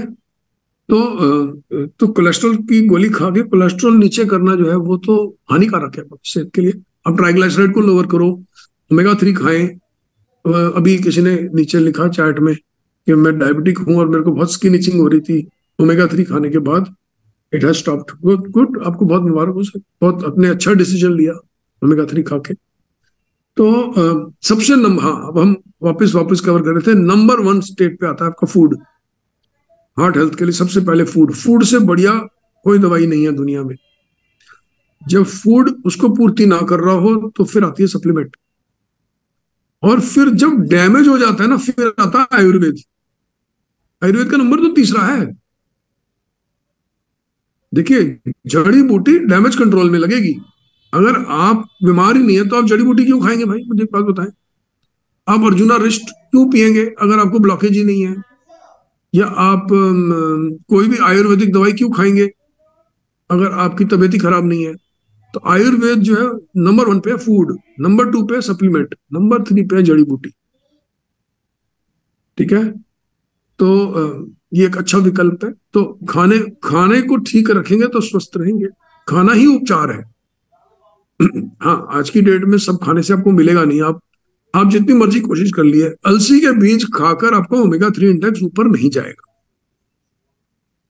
किसी का जाता हो तो मुझे बता देना, आप अपना ओमेगा 3 इंडेक्स का टेस्ट करवा लो, 3 महीने अलसी के बीज खाओ, फिर दोबारा से ओमेगा 3 का इंडेक्स चेक करा लेना, मुझे बता देना कितना ऊपर गया है 3% से। जिन्होंने कभी नहीं खाया 3% के आसपास होते हैं वो। तो मैं जानना भी चाहूंगा, अभी तक तो मुझे कोई नहीं मिला। और मतलब धूप में बैठ के विटामिन डी लोगों का बढ़ता है, बहुत बढ़िया बात है। लेकिन मुझे बहुत कम लोग मिले हैं जिनका विटामिन डी धूप में बैठ के बढ़ने वाला। मेरे पास एक पेशेंट है जिनका विटामिन डी धूप में बैठ के 15 से 55 हो गया था, लेकिन 6 महीने लगे थे। 6 महीने वो अंडरवियर में आधा घंटा रोज सुबह अपनी छत पे जाकर धूप में बैठे, तब उनका विटामिन डी 15 से 55 आया है 6 महीने में। कभी कभी ना इंसान, ऐसे भी लोगों को जानता हूँ जो धूप में बैठे लेकिन बढ़ा नहीं। तो सप्लीमेंटेशन जो है वो करने से रिजल्ट्स जल्दी मिलते हैं, थोड़े, हर चीज की नहीं, कम से कम विटामिन डी की। और अपने उस बारे में कभी आपको ये हो, हाँ, किसी ने अभी Q&A करते हैं सर थोड़ी देर में बस। तो हमने काफी चीजें कवर कर ली।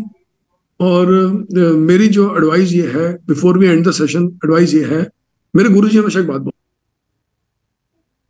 अपनी माँ के पेट से लेकर पैदा नहीं हुए ना, और वो आपको जीते जीते आई है, सपोज, और मोस्टली लोगों को 40 के बाद आती है, उससे पहले भी आ जाती है कुछ लोगों को, तो वो अनलेस कुछ खराब ना हो गया, फॉर एग्जाम्पल वो बच्चे की किडनी खराब हो गई थी, अब वो उस परिस्थिति में तो अभी हम बहुत ज्यादा उसकी मदद कर रहे हैं, कोशिश करने की, देख रहे हैं क्या विकल्प है।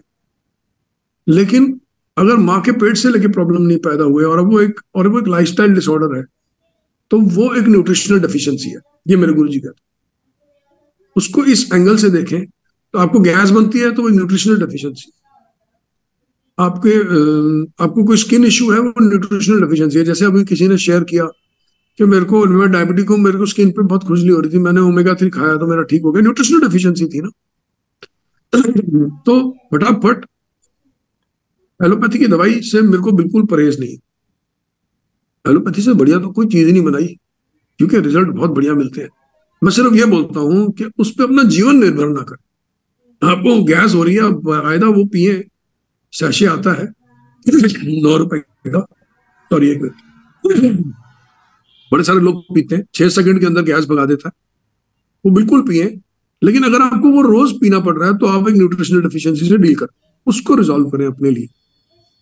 गैस बन रही है तो न्यूट्रिशनल डेफिशिएंसी को रिजॉल्व करें अपने लिए, ब्लोटिंग हो रही है तो न्यूट्रिशनल डेफिशिएंसी को रिजॉल्व करें, कॉन्स्टिपेशन हो रही है तो न्यूट्रिशनल डेफिशिएंसी को रिजॉल्व करें।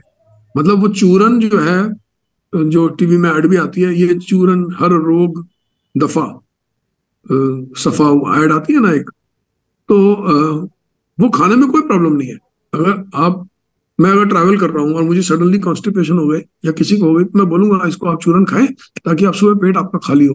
लेकिन अगर आपको चूरन रोज खाना पड़ रहा है, डेली, एवरी डे, तो मैं उससे बोलता हूँ, उसमें वो एक न्यूट्रिशनल डेफिशिएंसी है, उसमें से जल्दी से बाहर निकले, नहीं तो वो चक्रव्यूह में फंस जाएंगे। और मोस्टली क्या है, सब लोग इसी चक्रव्यूह में फंसे हुए हैं कि डील तो कर रहे हैं लाइफस्टाइल डिसऑर्डर से, heart problem, blood pressure, diabetes, heart blockage, अरिथमियाज, heart skip miss हो गई, हार्ट स्पीड फास्ट हो गई, हार्ट स्पीड स्लो हो गई। डील तो कर रहे हैं लाइफस्टाइल डिसऑर्डर से, और उसको ठीक करने की कोशिश कर रहे हैं, डिप्रेशन, उसको ठीक करने की कोशिश कर रहे हैं दवाई से।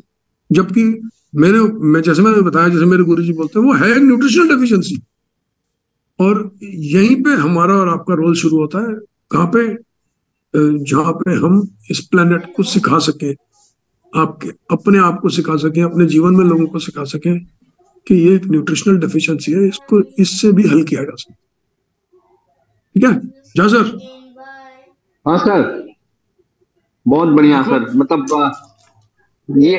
इसके जो आपने एक्सप्लेन किया नीरज सर, उसमें पहला तो ऑब्वियस सी बात है, जो जहां तक मुझे समझ में आया, कि खाना पे सबसे पहले ध्यान देना है। खाने जो कि जनरली मतलब सबसे पहले ध्यान देना, वो समझ में आ गया। अब खाने के बाद जो दूसरा ध्यान देना, वो किस चीज पे ध्यान देना, वो जो जैसा आपने समझाया, अब ओमेगा 3। देखो, खाने के बाद अगर आप बीमार नहीं है, आप किसी प्रॉब्लम से डील नहीं कर रहे, तो आपको जनरल न्यूट्रिशन पे ध्यान देना, सप्लीमेंट्स। और जनरल न्यूट्रिशन के सप्लीमेंट में सबसे पहले क्या आता है? ओमेगा 3। तो किसी ने अपनी प्रॉब्लम को ओमेगा 3 से हल किया, तो ऐसा नहीं है कि आप बिल्कुल स्वस्थ हैं तो ओमेगा 3 नहीं लेंगे। अगर आप स्वस्थ हैं तो भी आपको ओमेगा 3 लेनी है। अगर आपको जुकाम खांसी हो जाता है, ये तो आगे प्रॉब्लम है, तो ओमेगा 3 खाने से वो कम होगा। इसलिए तो हमारी इंडस्ट्री जो है वेलनेस इंडस्ट्री है, बल्कि मुझे सेहत लगता की है ना बात नीरज करते सर, मुझे हैं। जी लगता है नीरज सर, हमें ना हेल्दी लोगों को ही एडवाइस करना चाहिए कि ओमेगा 3 खाओ। जी जी, एब्सोल्युटली सर, एब्सोल्युटली। दूसरा, ओमेगा 3 एक जनरल न्यूट्रिशन है। स्पिरुलिना जो है वो एक जनरल न्यूट्रिशन, मतलब आप स्पिरुलिना खाएंगे तो बहुत लंबे समय तक मिनरल्स मिलेंगे आपको, आप स्वस्थ रहोगे, ब्लड शुगर कंट्रोल बेटर होगा, दवाई बेटर काम करेगी। ये तो जनरल न्यूट्रिशन हो गया। अब कोई प्रॉब्लम, अब जनरल न्यूट्रिशन में हमारा हेमोहेम का जो प्रोडक्ट है वो जनरल में भी आता है, टारगेटेड में भी आता है, वो दोनों एस्पेक्ट कवर करता है। ओमेगा 3 भी करता है, दोनों को जनरल में भी कवर करता है, टारगेटेड में भी कवर करता है। जैसे अभी शेयर किया ग्रुप पे किसी ने, मेरी खुजली दूर हो गई, तो वो टारगेटेड न्यूट्रिशन हो गया ना उनके लिए, कि उन्होंने टारगेट किया मेरी खुजली दूर हो, उसके लिए ओमेगा 3 खाया। किसी ने टारगेट किया कि मेरा जुकाम में मुझे बेटर फील हो, तो ओमेगा 3 खाया। किसी ने बोला मेरे को स्किन बेटर चाहिए, स्किन की क्वालिटी इंप्रूव करनी है, तो ओमेगा 3 खाया। अब टारगेटेड में किसी ने डार्क स्पॉट्स ठीक करने हैं, ब्लैक स्पॉट्स ठीक करने हैं, पिगमेंटेशन को ठीक करना है, तो फिर वो वही ओमेगा 3 टारगेटेड न्यूट्रिशन हो गया ना, कि वो एक टारगेट लेके हम वो ओमेगा 3 को खा रहे हैं। तो पिगमेंटेशन है, किसी ने बोला देखिए ब्लैक स्पॉट्स आना पैरों में, किसी ने पूछा क्वेश्चन, ब्लैक स्पॉट्स आना एक न्यूट्रिशनल डेफिशिएंसी है, कुड बी ओमेगा 3। सारी चीजें देखो, विटामिन डी लेवल्स देखो, B12 लेवल्स देखो, ओमेगा 3 चेक करो, और सबसे बड़ी बात लिवर को सपोर्ट करो। पैरों पैर ना लिवर के बारे में बहुत कुछ बोलते हैं, खासकर फैटी लिवर। और मैं बताऊं, अगर यहाँ 100 लोग हैं ना, ग्रुप के ऊपर 100 लोग हैं, तो 60-70 का लिवर फैटी, 70 का, 60 भी नहीं। ठीक है, बिल्कुल बहुत मदद करेंगे ओमेगा 3 ब्लैक स्पॉट्स को रिमूव करने में। और जो है जैसे हेयर का क्वेश्चन बार क्वालिटी बार आ इंप्रूव रहा है। करना। हाँ। हाँ, फिर है ना, अब आ जाओ, जैसे हेमोहेम है, हेमोहेम जनरल न्यूट्रिशन में भी आता है। फॉर एग्जांपल, मैं हेमोहेम का प्रयोग जनरल न्यूट्रिशन के लिए करता हूँ। मेरे को एनर्जी लेवल्स अच्छे रहते हैं, मैं बीमार कम पड़ता हूँ हेमोहेम पीने से, मैं रेडिएशन से बचा रहता हूँ हेमोहेम का यूज करने से। मेरी जो है, मेरे को लगता है मेरा ब्रेन फंक्शन बेटर है, मेरे को अच्छा लगता है कि मेरे थॉट्स में क्लैरिटी रहती है, डिसम्पावर नहीं होता, डिप्रेशन फील नहीं होता हेमोहिम पीने से। तो ये मैं अपने जनरल न्यूट्रिशन के ले लेता हूँ। बट मेरा बेटा, अगर सपोज करो मेरा बेटे को जुकाम हो गया है, तो मैं उसको जुकाम में हेमोहिम देता हूँ। अगर उसका पेट खराब हो गया तो मैं उसको पेट खराब में हेमोहिम देता हूँ। तो वो टारगेटेड न्यूट्रिशन है मेरे लिए। अगर जैसे हमारे ही एक क्लाइंट है, उनको उनको डिप्रेशन और ओसीडी है, तो मैं उनको उसके लिए हेमोहिम यूज करने की सलाह देता हूँ, कि डिप्रेशन और ओसीडी के लिए आप हेमोहिम लीजिए। और पर्टिकुलरली तो उसके बड़े सारे पर्पस हैं। इम्यूनिटी बढ़ाने के लिए, जैसे मैं इम्यूनिटी बढ़ाने के लिए भी हेमोहिम का प्रयोग करता हूँ, और कोई कारण नहीं है, इम्यूनिटी, बस इम्यूनिटी रहे, एनर्जी लेवल रहे, ब्रेन फंक्शन ठीक रहे। ठीक है हाँ, सर। एकदम। स्किन इचिंग जो, मैं किसी ने पूछा, अभी स्किन इचिंग जो है ना, वो अभी स्किन का तो बता प्रॉब्लम है ही। स्किन इचिंग है ना, मैं सबसे पहले हम देखेंगे विटामिन डी लेवल देखेंगे, B12 लेवल देखेंगे, ओमेगा 3 देखेंगे, और लिवर को सपोर्ट करें। स्किन के प्रॉब्लम्स बड़े मैक्सिमम में ना, मैं हमेशा बोलता हूँ लिवर को सपोर्ट करो, लिवर को सपोर्ट करोगे। देखिए, जो लिवर का काम है शरीर में से टॉक्सिन्स को बाहर करना, जब लिवर वो काम नहीं कर रहा होता ना, तो वो टॉक्सिन स्किन की तरफ जाते हैं, क्योंकि दूसरा रास्ता तो स्किन है ना, बाहर चीजें निकालने का। पोरस है ना हमारी स्किन, छेक है इसके अंदर। तो जब वो स्किन के रास्ते पे टॉक्सिन्स जाते हैं ना, तब इचिंग आती है, तब फुंसियां बनती है, तब फोड़े बन जाते हैं, फिर पे कुछ स्किन की प्रॉब्लम आ जाएगी, कोई स्किन पे रैशेज आ जाएंगे।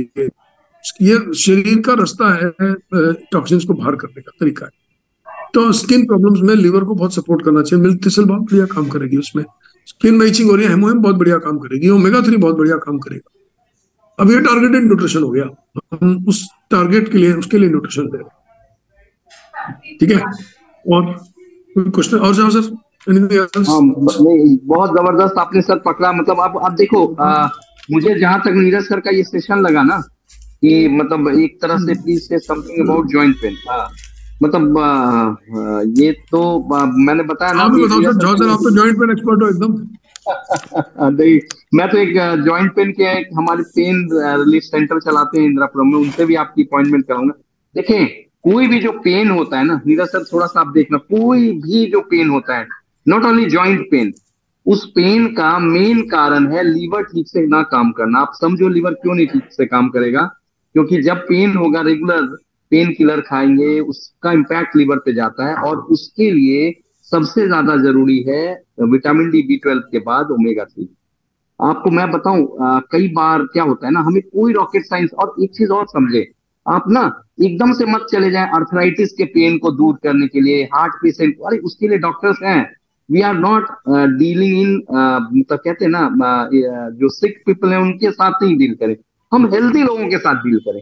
आप एक चीज और गौर करो, इतने सारे हॉस्पिटल है ना उनको डील करने के लिए, क्योंकि पता रीजन क्या होगा, आप एक चीज समझो, उनको बिना डॉक्टर के कंसल्ट के आप कुछ नहीं दे सकते हो। लेकिन एक आदमी जो आज हेल्दी है, हमारा सप्लीमेंट हेल्दी लोगों के लिए है, और सबसे पहले खुद खाओ, क्योंकि अगर आप नहीं खाओगे ना तो आप बता नहीं पाओगे ओमेगा 3 का इंपॉर्टेंस क्या है। अगर आप देखो, अमृत का जब पता लग गया ना, तो सबसे पहले खुद पे यूज होना चाहिए। एब्डोमिनल अरोटा, अच्छा, तो सोल्यूशन क्या है? हाँ सर, मैं प्रमोद इसका जी, जवाब दे देता हूँ। सर, ये जो एब्डोमिनल एरोटा प्रॉब्लम है ना, ये एक्चुअली क्या है, स्वेलिंग की प्रॉब्लम है। तो आपको कारण देखना पड़ेगा स्वेलिंग का क्या है। तो ये मैं एक लाइन में कुछ सजेशन दे देता हूँ। देखिए, अगर मैंने देखना हो इस प्रॉब्लम को मेरे एंगल से, तो मैं सबसे पहले देखूंगा विटामिन D12 ओमेगा 3 के लेवल्स क्या है, और उनको हल करने की कोशिश करूँ अपने डॉक्टर से बात करके ना, कि मेरे विटामिन D B12, क्योंकि इन्फ्लेमेशन की प्रॉब्लम है बेसिकली। तो इन्फ्लेमेशन का कारण क्या, और फिर क्या चीजें इन्फ्लेम करती है? मीठा इन्फ्लेम करता है। अगर मेरे मेरे क्लाइंट है, उनको सेम ऐसी प्रॉब्लम है, लेकिन वो मीठा नहीं छोड़ते, और बहुत बुरे अस्पताल में पहुंचे हुए हैं। मतलब 2 बार तो जान बचा के डॉक्टरों ने वापस भेजा है, 2 बार, लेकिन फिर भी उसी लाइन पे चलते जाते हैं।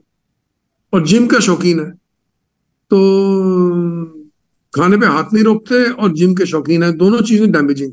जिम भी बहुत अच्छा नहीं है उनके लिए। यू कांट गो टू, देखिए, आप जिमिंग करने नहीं जा सकते अगर आपकी बॉडी में इन्फ्लेमेशन। आप इन्फ्लेमेशन को रिजॉल्व करें और फिर जिमिंग करने की। तो वो जिम भी करने की कोशिश करते हैं।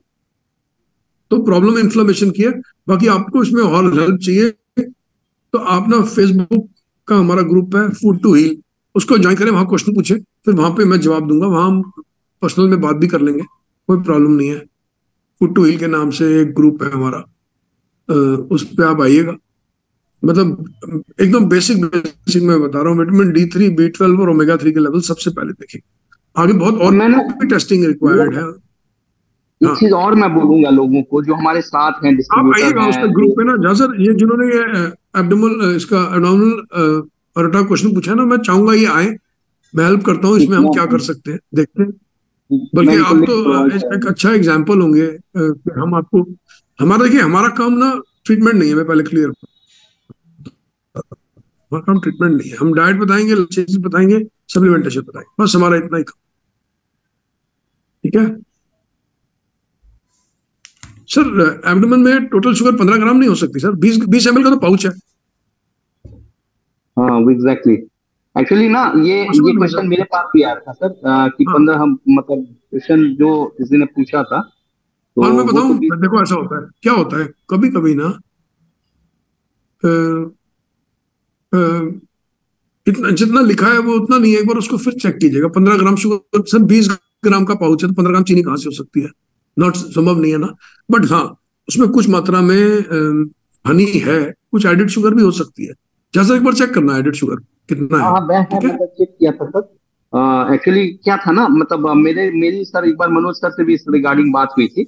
उसका ना, हम्म। मैं अनम्यूट का ऑप्शन हटाता हूँ, तब अनम्यूट कर सकते कोई भी। उसमें बेसिकली क्या है ना, कि या तो प्रिजर्वेटिव ऐड करना होगा आपको, कोई भी लिक्विड को अगर बहुत। नहीं नहीं, मैं बताता हूँ। ये होने के बावजूद भी एडवांटेज क्या है, देखो। ऐसा होगा, कुछ एक क्लाइंट ऐसे मिलेंगे जो हम खाएंगे और वो बोलेंगे हमारी ब्लड शुगर ऊपर चली गई। होंगे ऐसे, होते हैं, बहुत कम, बहुत कम है, लेकिन मेरे पास भी है कि उन्होंने हम खाई और ब्लड शुगर थोड़ी सी ऊपर चली गई। अब होगा क्या, अगर थोड़ा सा रेगुलर यूज करेंगे ना, इनिशियल 2 4 5 दिन हफ्ते भर में जा सकती है, लेकिन रेगुलर यूज करेंगे ना, इन्फ्लेमेशन लोअर हो जाएगी। और जब इन्फ्लेमेशन लोअर होगी ना, तो एक्चुअली ब्लड शुगर लेवल्स पहले से कम हो जाएंगे, क्योंकि वो इन्फ्लेमेशन को लोअर करेगी बॉडी में। मैंने भी क्या बताया, अगर सेल्स में स्वेलिंग है तो वो उनकी ग्लूकोज अब्जॉर्प्शन पावर कम हो गई ना। इन्फ्लेमेशन है इसका मतलब समथिंग इज स्वेल्ड अप, कुछ तो इन्फ्लेम्ड है। तो अब ये जो है ना, आपकी कन्विंसिंग पावर पे है। अगर आप मतलब खुद यूज कर रहे हैं अपने लिए, तो मैं आपको बोलूंगा आप उसको यूज करें, हफ्ते भर में आपकी ब्लड शुगर, वो अगर डायबिटिक है तो ब्लड शुगर लेवल्स जो है ना वो नीचे आ जाएंगे। सबके आते हैं, बट वो पहला 1 वीक चैलेंज रहता है, क्योंकि अगर आपके क्लाइंट है तो वो उस केस में वो इस बात पे क्वेश्चन करेंगे बार बार कि मेरे ब्लड शुगर लेवल ऊपर जा रहे हैं। नहीं तो हेमोइन पीने से ब्लड शुगर लेवल्स में गिरावट आती है, अगर इनिशियली में ऊपर जाए तो भी आती है। जी जा सर। सर मेरा भी एक क्वेश्चन है। हाँ सर एक क्लाइंट है मेरे, वो कहते हैं कि उनके कमर के नीचे बिल्कुल पैर तक हमेशा बहुत ज्यादा दर्द होता है, बहुत ज्यादा, ऐसा सुई चुभने जैसा दर्द, और उन्हें प्रोस्टेट की भी दिक्कत है। और अभी रिसेंटली उनके पैर में छोटे छोटे ऐसे पैचेस जैसे हो गए, छोटे छोटे ब्राउन जैसे स्पॉट्स हो गए। तो उन्होंने काफी डॉक्टर्स से कहीं कहीं दिखाया, बट उनको मतलब वही टेम्पररी इलाज कराया, कहीं किसी ने कोई दवा दे दिया तो खा लिया, बट कुछ उनको समझ नहीं आ रहा है कि क्या प्रॉब्लम हो सकता है एग्जैक्टली। तो उन्हें क्या सजेस्ट करना चाहिए? जैसे हमने जवाब दिया, लीवर प्रॉब्लम, लीवर प्रॉब्लम। तो मैम अगर देखो इसको ऐसे देखो, अगर मैं आपको बोलूं जो भी ट्रीटमेंट चल रहा है वो चल रहा है, अगर ये प्रॉब्लम न्यूट्रिशनल डेफिशिएंसी है तो क्या क्या चीजों में डेफिशिएंट हो सकते हैं, चलो देखते हैं ना। पहले तो आप देखोगे वेट कितना है, सबसे पहले, ठीक है। दूसरी चीज आप देखोगे कि क्या क्या चीजों में डेफिशिएंट हो सकते हैं, और फिर कुछ कुछ जो है कुछ डेफिशिएंसी तो ब्लड टेस्ट में आ जाएंगी, ब्लड टेस्ट करने से ही आ जाएंगी ना, उनको एड्रेस करोगे, ओमेगा 3 को एड्रेस करोगे, और सबसे बड़ी चीज इंसुलिन फास्टिंग देखोगे। आपने इंसुलिन फास्टिंग के लेवल्स कम करा दे, दर्द गायब हो सकता है। ठीक है सर, मैं उनको बोलूंगी कि टेस्ट करा के, और मैं एक बार रिपोर्ट भेजूंगी मैं आपको। हाँ बस, दर्द गायब हो सकता है इंसुलिन फास्टिंग के लेवल्स अगर गिरवा दिया। और इंसुलिन फास्टिंग गिराने के लिए क्या करना पड़ता है आपको पता है? हाँ सर। नहीं सर। सर रोटी छुड़वाना होगा, चावल छुड़वाना होगा। रोटी चावल आउट, चीनी आउट। इंसुलिन फास्टिंग गिर जाती है थोड़ा टाइम में। बिल्कुल डाइट और लाइफस्टाइल बदलना होगा, गिर जाएगी। बिल्कुल सर। डाइट और लाइफस्टाइल में क्या है, इनिशियली जो है मिलेट्स कराने की कोशिश करो कि मिलेट पे आ जाए पहले, फेजेस में करने की कोशिश करो। और सर एक और क्वेश्चन है जो मैं काफी ऑब्जर्व कर रही हूँ। जैसे लोग ये कहते हैं कि अगर स्पाइरुलिना में इतने विटामिन और मिनरल्स एंड न्यूट्रिएंट्स हैं, तो अगर हम डेली जो अपना डाइट है उसमें साग सब्जी अगर नहीं खा पाते, अगर वो ना खा के सिर्फ स्पाइरुलिना 2 बार खाएं, तो क्या हमारे लिए सफिशिएंट न्यूट्रिशन मिलेगा हमें? सबसे नंबर में सप्लीमेंट है, सप्लीमेंट एक्स्ट्रा मार्कशीट। ये सर बिल्कुल, नाम ही सप्लीमेंट है, नाम ही सप्लीमेंट है। हाँ नाम ही सप्लीमेंट है ना। हाँ सर। सप्लीमेंट का नाम रिप्लेस है। बिल्कुल सर, आपने एक वर्ड में जवाब दे दिया। और एक और चीज है जो मैं रिसेंटली मैं ऐसे मार्केट में थोड़ा रिसर्च और फीडबैक काइंड ऑफ मोटिव से गई थी। मैं अपने बच्चे का वैक्सीनेशन कराने गई थी, तो मैंने पीडियाट्रिशियन से बात में ही पूछा कि आपका क्या सजेशन है सप्लीमेंट्स के ऊपर, आप सप्लीमेंट्स को कितना इम्पोर्टेंट मानते हैं, या क्या सजेस्ट करते हैं कि जैसे ओमेगा 3 हमें लेना चाहिए कि नहीं, या क्या रोल प्ले करता है? तो उन्होंने बताया कि मतलब उन्होंने क्या कहा ऐसा कि सप्लीमेंट्स, मुझे नहीं पता कि हमारा बॉडी जो मैन मेड सप्लीमेंट्स है जो हम बनाते हैं वो हमारा बॉडी एब्जॉर्ब कर पाता भी है कि नहीं, ये मैं नहीं कह सकती या नहीं कह सकता। तो जो हमारे फूड से ओमेगा 3 मिलता है वो तो आप बिल्कुल खाएं, लेकिन सप्लीमेंट्स वो एब्जॉर्ब कर भी पाता है कि नहीं बॉडी, ये I am not sure about that. तो सर ऐसा क्यों है, ऐसा डॉक्टर्स क्यों कहते हैं? नॉट श्योर ही तो बोला है इसने, ये तो बोला, ये थोड़ा ना बोला कि करता ही नहीं है। सर तो कोई ऐसा कोई मेथड है जिससे हम प्रूफ बता सके किसी को कि हाँ बॉडी एब्जॉर्ब कर रहा है? ओमेगा 3 है, सपोज करो ओमेगा 3 है, तो आप ओमेगा 3 जो है उसका इंडेक्स का टेस्ट होता है, आप ओमेगा 3 का टेस्ट करवाएं, ओमेगा 3 खाएं और दोबारा ओमेगा 3 का टेस्ट करवा के देख लें। अब विटामिन डी की सप्लीमेंटेशन करें, पहले टेस्ट कराएं, फिर विटामिन डी की सप्लीमेंटेशन करें, फिर दोबारा जो है उसको जाके चेक करा के देख लें। ऐसे ही B12 बिल्कुल। Thank you sir. और एक और क्वेश्चन सर, फ्लैक्स सीड्स जैसे आपने बताया कि फ्लैक्स सीड्स खाने से ओमेगा 3 का वो परसेंटेज हाई नहीं होता, तो अगर कोई बंदा, मैं बताता हूँ इसको ना थोड़ा रिफ्रेश कर देते हैं। मैं ये नहीं बोलूंगा हाई नहीं हो रहा, मैं ये बोल रहा हूँ जो हमें डिजायर्ड रिजल्ट है ना वो जरा मुश्किल मिले। ओके ओके, है ना, मुश्किल मिलता है ना। हाँ हाँ सर, क्या कह रहे थे? मैं चाहूंगा ये ना उनको क्या कहते हैं, मुझे को-होस्ट बनाओ हर्ष। एक्चुअली मेरा लाइट चला गया था, मैं जहां था।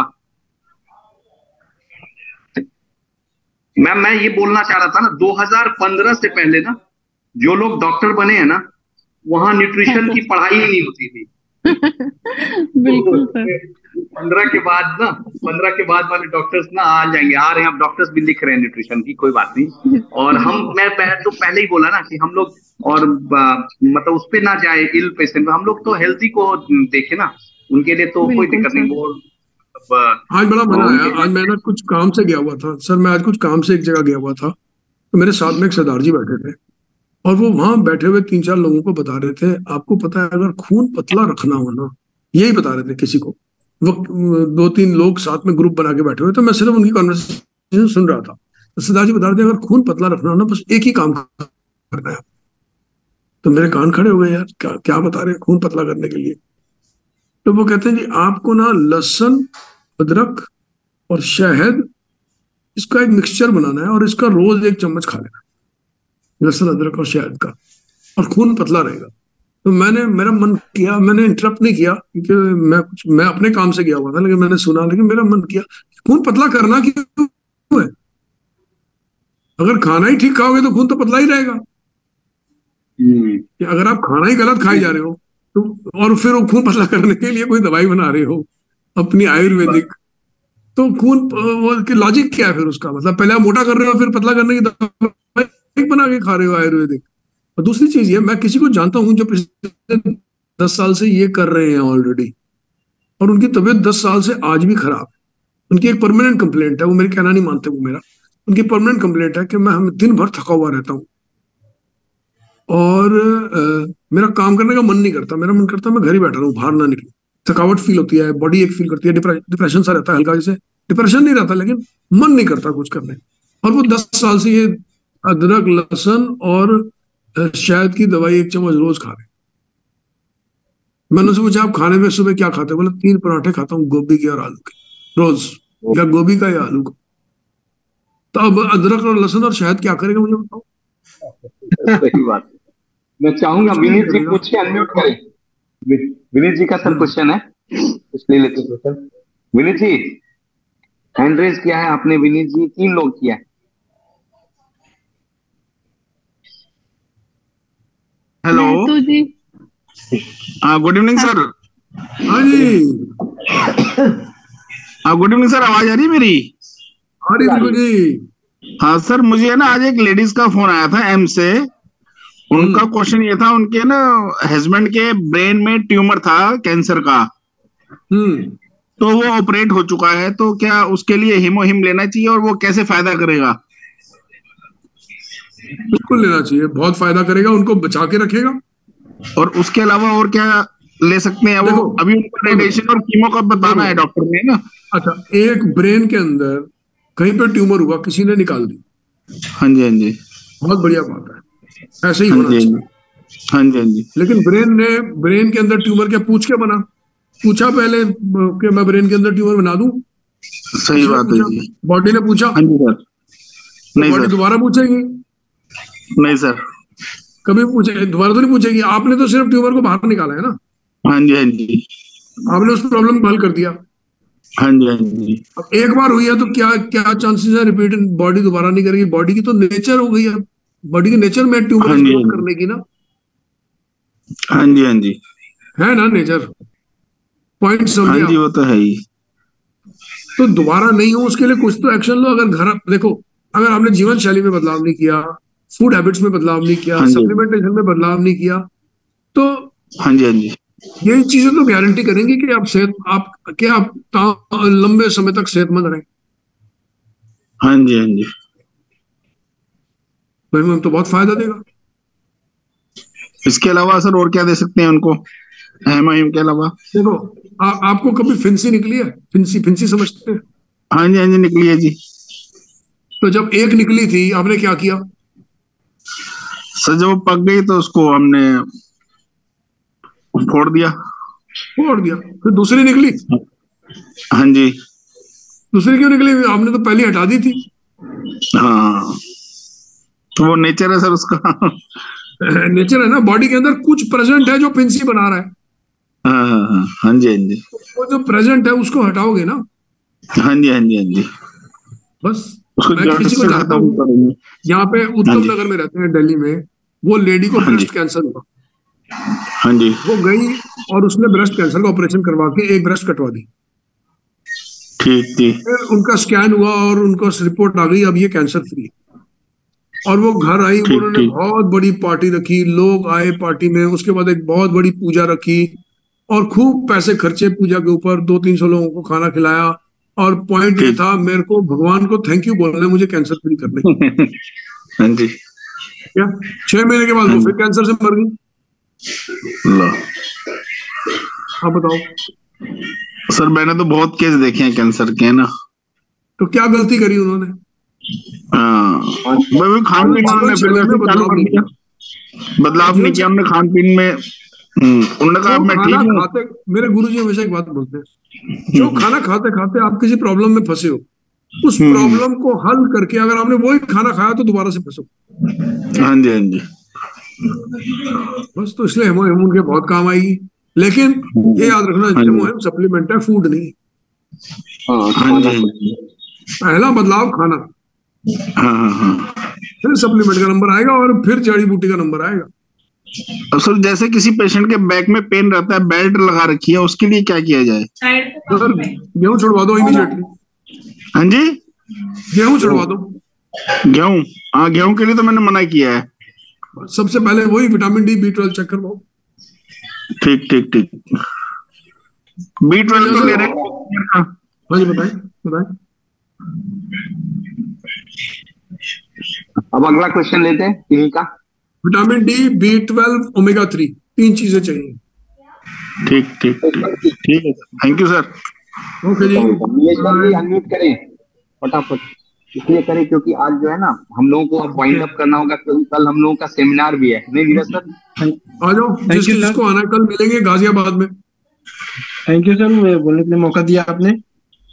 सर अर्थराइटिस की पेशेंट को हमें क्या सजेस्ट करना चाहिए? सर एक अंकल मिले थे मुझे, लगभग वो विटामिन डी चेक करा लिया? जी सर, विटामिन डी चेक कराया? नो सर, ऐसा मतलब उनका जो आयुर्वेदिक जो है वो दवा चल रहा है, उसके बाद फिर आराम नहीं हो रहा है। देखो मैंने क्या बोला अभी आपको, नंबर 1 पे फूड, नंबर 2 पे सप्लीमेंट, नंबर 3 पे आयुर्वेदिक दवा आएगी। जी जी, आपके लिस्ट में आयुर्वेदिक दवा नंबर 1 पे आ गई ना। सर नीरज सर, हाँ जी, मैं रिपोर्ट भेजा हूँ आपको, देख लीजिएगा, पूरा होल बॉडी टेस्ट भेजा हूँ। अच्छा, पहले इन भाई को पहले समझा देना। देखिए आपने जैसे ये प्रॉब्लम को एक्सप्लेन किया, आपका जो सोल्यूशन है उसमें नंबर 1 पे आयुर्वेदिक दवा आई है। जी जी, और मैंने क्या बोला, नंबर 1 पे पहले खाना आएगा, नंबर 2 पे सप्लीमेंट आएगा। शरीर में कौन सी कमी है, डी, B12, ओमेगा 3, क्या कमी है? Okay sir. नंबर 3 पे दवा का आयुर्वेदिक दवा, आयुर्वेद आएगा। ओके सर, पहले 2 चीजों को तो हल करो। ठीक है। महतो जी ने हैंड रेज किया हुआ है। महतो जी अपना क्वेश्चन पूछिए please. Good evening ma'am. Good evening sir. Good evening. Brain stroke हो गया था। महतो जी आपकी आवाज नहीं आ रही है, आप प्लीज माइक के पास आके बोलिए। आवाज नहीं आ रही है मैम? हाँ जी, अब आ रही है। सर मैं बोल रहा था, मेरी एक रिलेटिव है, उनको ब्रेन स्ट्रोक हो गया था, तो अभी उनका जो है पैर और हाथ सब, कमर से नीचे काफी दर्द रहता है। उनकी उम्र 68 ईयर है सर। तो वो उनके लड़के अभी ज्वाइन है हम लोगों के साथ, विनोद कुमार के नाम से। जी जी। तो वो पूछ रहे थे मुझे कि ओमेगा 3 दे सकते हैं क्या मम्मी को? दे सकते तो नहीं, देनी ही चाहिए, बहुत फायदा करेगी और बहुत फायदा करेगी। और साथ और क्या दे सकते हैं सर? ओमेगा 3, हेमोहेम और न्यू अपना। वेट कितना है? वेट तो सर, विनोद जी सुन रहे हैं क्या? हाँ यस सर। वजन ज्यादा है क्या? हाँ सर को थोड़ा बताइए सर, ये उनको हाँ sir, good evening sir. Mummy का वेट पांडे नानी को होगा, 50 होगा। ठीक है, तो बहुत ज्यादा ओवरवेट नहीं है। ओवरवेट जी का म्यूट कर दीजिए सर। मैं तो जी सबसे पहले बताया ना, सबसे पहले खाना की तरफ देखना पड़ेगा, खाना पहले देखना। और जो है ना थोड़ा हाई, क्योंकि वेट जो है बहुत ज्यादा नहीं दिख रहा, तो कम से कम गेहूं चावल छोड़ के मिलेट पे आए। मिलेट मतलब बिल्कुल कार्ब छोड़ नहीं सकते, क्योंकि वेट ज्यादा नहीं है। वो चल फिर नहीं पाती है सर, बिल्कुल चल फिर नहीं पाती है, और घुटने में बहुत दर्द बताती है, और एक पैर से वो काम, मतलब एक सर थोड़ा उस पे ले आए ना, व्हाट्सएप पे उस पे ले आना, फिर करेंगे। इस प्लेटफॉर्म पे तो बहुत सारी चीजें मैं नहीं बोल सकता ना सर। मैं उसकी रिपोर्ट व्हाट्सएप करूंगा आपको। हाँ व्हाट्सएप करना, फिर वहाँ बात करेंगे। यहाँ समझाना ही मुश्किल है ना, और लोग फिर इसी में पूरा टाइम चला जाएगा। करना बाकी सप्लीमेंट क्या दे सकते हो? ओमेगा 3 यूज, बहुत ओमेगा 3 बहुत फायदा देगा। हेमोहेम तो बहुत ही ज्यादा फायदा देगा, बहुत ज्यादा। Thank you sir. ठीक है, thank you sir. Next Sakshi ma'am ने हैंड रेज किया हुआ है। साक्षी मैम अपना क्वेश्चन पूछिए प्लीज। हेलो। हाँ साक्षी मैम। हाँ सर, मुझे वो पूछना था कि मुझे तो ऐसा कोई हेल्थ इश्यू है नहीं, खाली मतलब बहुत साल से मुझे पिगमेंटेशन है और एक पेट डेली साफ नहीं होता है। तो मैं तो बहुत सारे डॉक्टर क्रीम वगैरह यूज किया है, पर वो नहीं जा रहा है। तो फिर मेरे में पेट ना साफ हो पिगमेंटेशन कैसे जाएगा? नीरज सर, पेट ना साफ हो पिगमेंटेशन जाएगा कैसे? हाँ, लेकिन वो मुझे बचपन से ही है, ऐसे नहीं, मतलब मेडिसिन लेती हूँ तभी हो ठीक है, बाद में बाकी तो कोई हेल्थ इश्यू नहीं है। और B12 की गोली मुझे डॉक्टर ने भी दी थी, विटामिन C भी दी थी, मैंने ली, लेकिन वो थोड़े दिन जाता है फिर से आता है। तो फिर मुझे कौन सा ट्रीटमेंट करवाना चाहिए? कोई चेकअप मैंने अभी तक मतलब वैसा चेकअप तो नहीं किया कभी ब्लड का। आप एक चीज नोटिस करो मैम, देखो एक चीज मैं बताता हूँ आपको इंटरेस्टिंग। सब, आपको भी इंक्लूडिंग बाकी सब भी, जब कोई प्रॉब्लम आती है ना, सब दवा ढूंढ रहे हैं कि मेरे को कुछ प्रोडक्ट बताओ। आप भी वही ढूंढ रहे हो ना, प्रोडक्ट बताओ, या तो खाने का या सप्लीमेंट का या लगाने का। जैसे अभी मुझे स्किन पे प्रॉब्लम आया तो मैं स्किन के डॉक्टर को गई, तो उन्होंने तो ट्यूब, विटामिन C वही सब। लेकिन आप हमसे भी, आप देखो आप क्या पूछ रहे हो, आप हमसे पूछ रहे हो कि मुझे कुछ बताओ मैं क्या करूं, मैंने ये ट्रीटमेंट कराए हैं। मैम खाने की तरफ पहले देखो। हाँ, तो खाने में मतलब घर पे तो ग्रीन भाजी वगैरह रहता है, ऐसे में तो बाहर का तो हम लोग कुछ खाते ही नहीं है। जैसे आप बोल रहे हो मैंने समझाया था, सबसे बड़ा दुश्मन गेहूं की रोटी। तो वो तो दोनों टाइम होती है ना घर में। हाँ, तो इसीलिए तो पिगमेंटेशन जा नहीं रही है। लेकिन साथ में हम लोग ग्रीन सब्जी, सलाद, वो आप आलसी बिलसी वो भी खाते हैं। मैम आपको ना सुनो, चांसेस है आपको वीट का इंटॉलरेंस हो सकता है। अच्छा, वो मैंने कभी सोचा नहीं। हाँ, पर ज्यादा राइस खाते हैं हम लोग, महाराष्ट्र है ना, तो हमारे में राइस ज्यादा होता है। हाँ, पहले खाने की तरफ देखो, हमेशा खाने की तरफ देखो। कोई प्रॉब्लम को भी रिजॉल्व करना है, लाइफस्टाइल डिसऑर्डर को भी रिजॉल्व करना है, स्किन पिगमेंटेशन को रिजॉल्व करना है, पहले अपने या किसी दूसरे के खाने की तरफ देखो। अच्छा, जो चीज मैं रोज कर रही हूँ, आप समझो खाना ही है, तो खाना एक ऐसी चीज है जो आपका कंसिस्टेंट है ना, रोज खा रहे हो ना आप। तो ये भी तो देखो कि ये हाँ। पिगमेंटेशन मेरे कुछ खाने की वजह से है। तो डॉक्टर बोलते हैं कि क्या पिगमेंट नहीं, ये मैंने अभी आपको क्या प्रेगनेंसी में समझाया, हुआ आप था। सुनो, मैं समझ गया, लेकिन डॉक्टर नंबर तीसरे पे है। खाना, हाँ। सप्लीमेंट, फिर दवाई। जो चीज खाने से रिजॉल्व हो जाएगी, छुट्टी उसकी वहीं पे ही। जो खाने से रिजॉल्व नहीं होगी, खाने और सप्लीमेंट से रिजॉल्व होगी, वहां रिजॉल्व होगी, छुट्टी। हाँ, फिर सप्लीमेंट में खाने से जैसे भी बी रिजॉल्व नहीं 12 मैंने होगी, लिया सप्लीमेंट है, से भी तो अभी डॉक्टर अभी से कौन सी रिजॉल्व करो। सप्लीमेंट लूं। हाँ, सप्लीमेंट नहीं, पहले खाना देखो, और मैं आपको बता रहा हूँ, ओके। फास्टिंग चेक हाँ, करो, ब्लड टेस्ट है, इंसुलिन फास्टिंग इंसुलिन फास्टिंग। हाँ, चेक करो। इंसुलिन की मात्रा जब मिल जाए तो मुझे फोन कर। ओके। और इंसुलिन किससे किससे ऊपर बढ़ता है? चावल और गेहूं से। हाँ, ठीक है। अपने जीवन से अगर आपने कुछ भी सप्लीमेंटेशन करनी है, कुछ भी ट्रीटमेंट करना है डॉक्टर से, ये दो चीजों को हटा दो जीवन से, फिर ट्रीटमेंट करो, देखो वो ट्रीटमेंट ठीक होगा। आपका वेट कितना चावल है? गेहूं हटाएंगे फिर खाएंगे। खाने में क्या सुनो, लेना आपका है, वेट कितना ज्वारी है? की वेट बाजरी। कितना है? ओवरवेट हो या नॉर्मल वेट हो या अंडर वेट? मेरा 50 के आसपास बराबर हो, कोई बात नहीं, फिर मतलब आपको ऐसे एक काम ओवर बताओ, फिर वो खाओ ना, मिलेट्स खाओ। ओके। मिलेट जैसे खाओ, मेरा सुबह गेहूं चावल रोटी को हटा के होती देखो, है। एलिमिनेट करो। अच्छा, ठीक है। हाँ, थैंक यू मिलेट सर। देखो, ऐसा होता है, अगर आपको हाँ। अपने शरीर से नए रिजल्ट चाहिए ना, आप कुछ दूसरी चीज खा के देखो ना। अभी तो फिलहाल वही किया है, मतलब जहाँ मैं 2 रोटी खाती वहां एक, लेकिन सब्जी ज्यादा लेती हूँ। हाँ, लेकिन मॉडरेशन से काम नहीं होता, आप समझो। बॉडी जो है ना, मॉडरेशन से काम नहीं करेगी, रिस्ट्रिक्शन से काम करेगी। फिर देखो, अगर मेरे को एक चीज का एलर्जी है, तो क्या वो चीज कम खाने से एलर्जी हट जाएगी? नहीं, थोड़ी कम हो जाएगी ना। जाएगी। तो ऐसे ही अगर मेरे को एक चीज का इंटॉलरेंस हो रहा है, तो वो चीज कम खाने से इंटॉलरेंस नहीं जाएगा ना, वो चीज को हटाने से जाएगा। अच्छा, मैं 1 मंथ रोटी और चावल बंद करके करती देखो, करके देखती हूँ। एक महीना, हाँ, ठीक। एक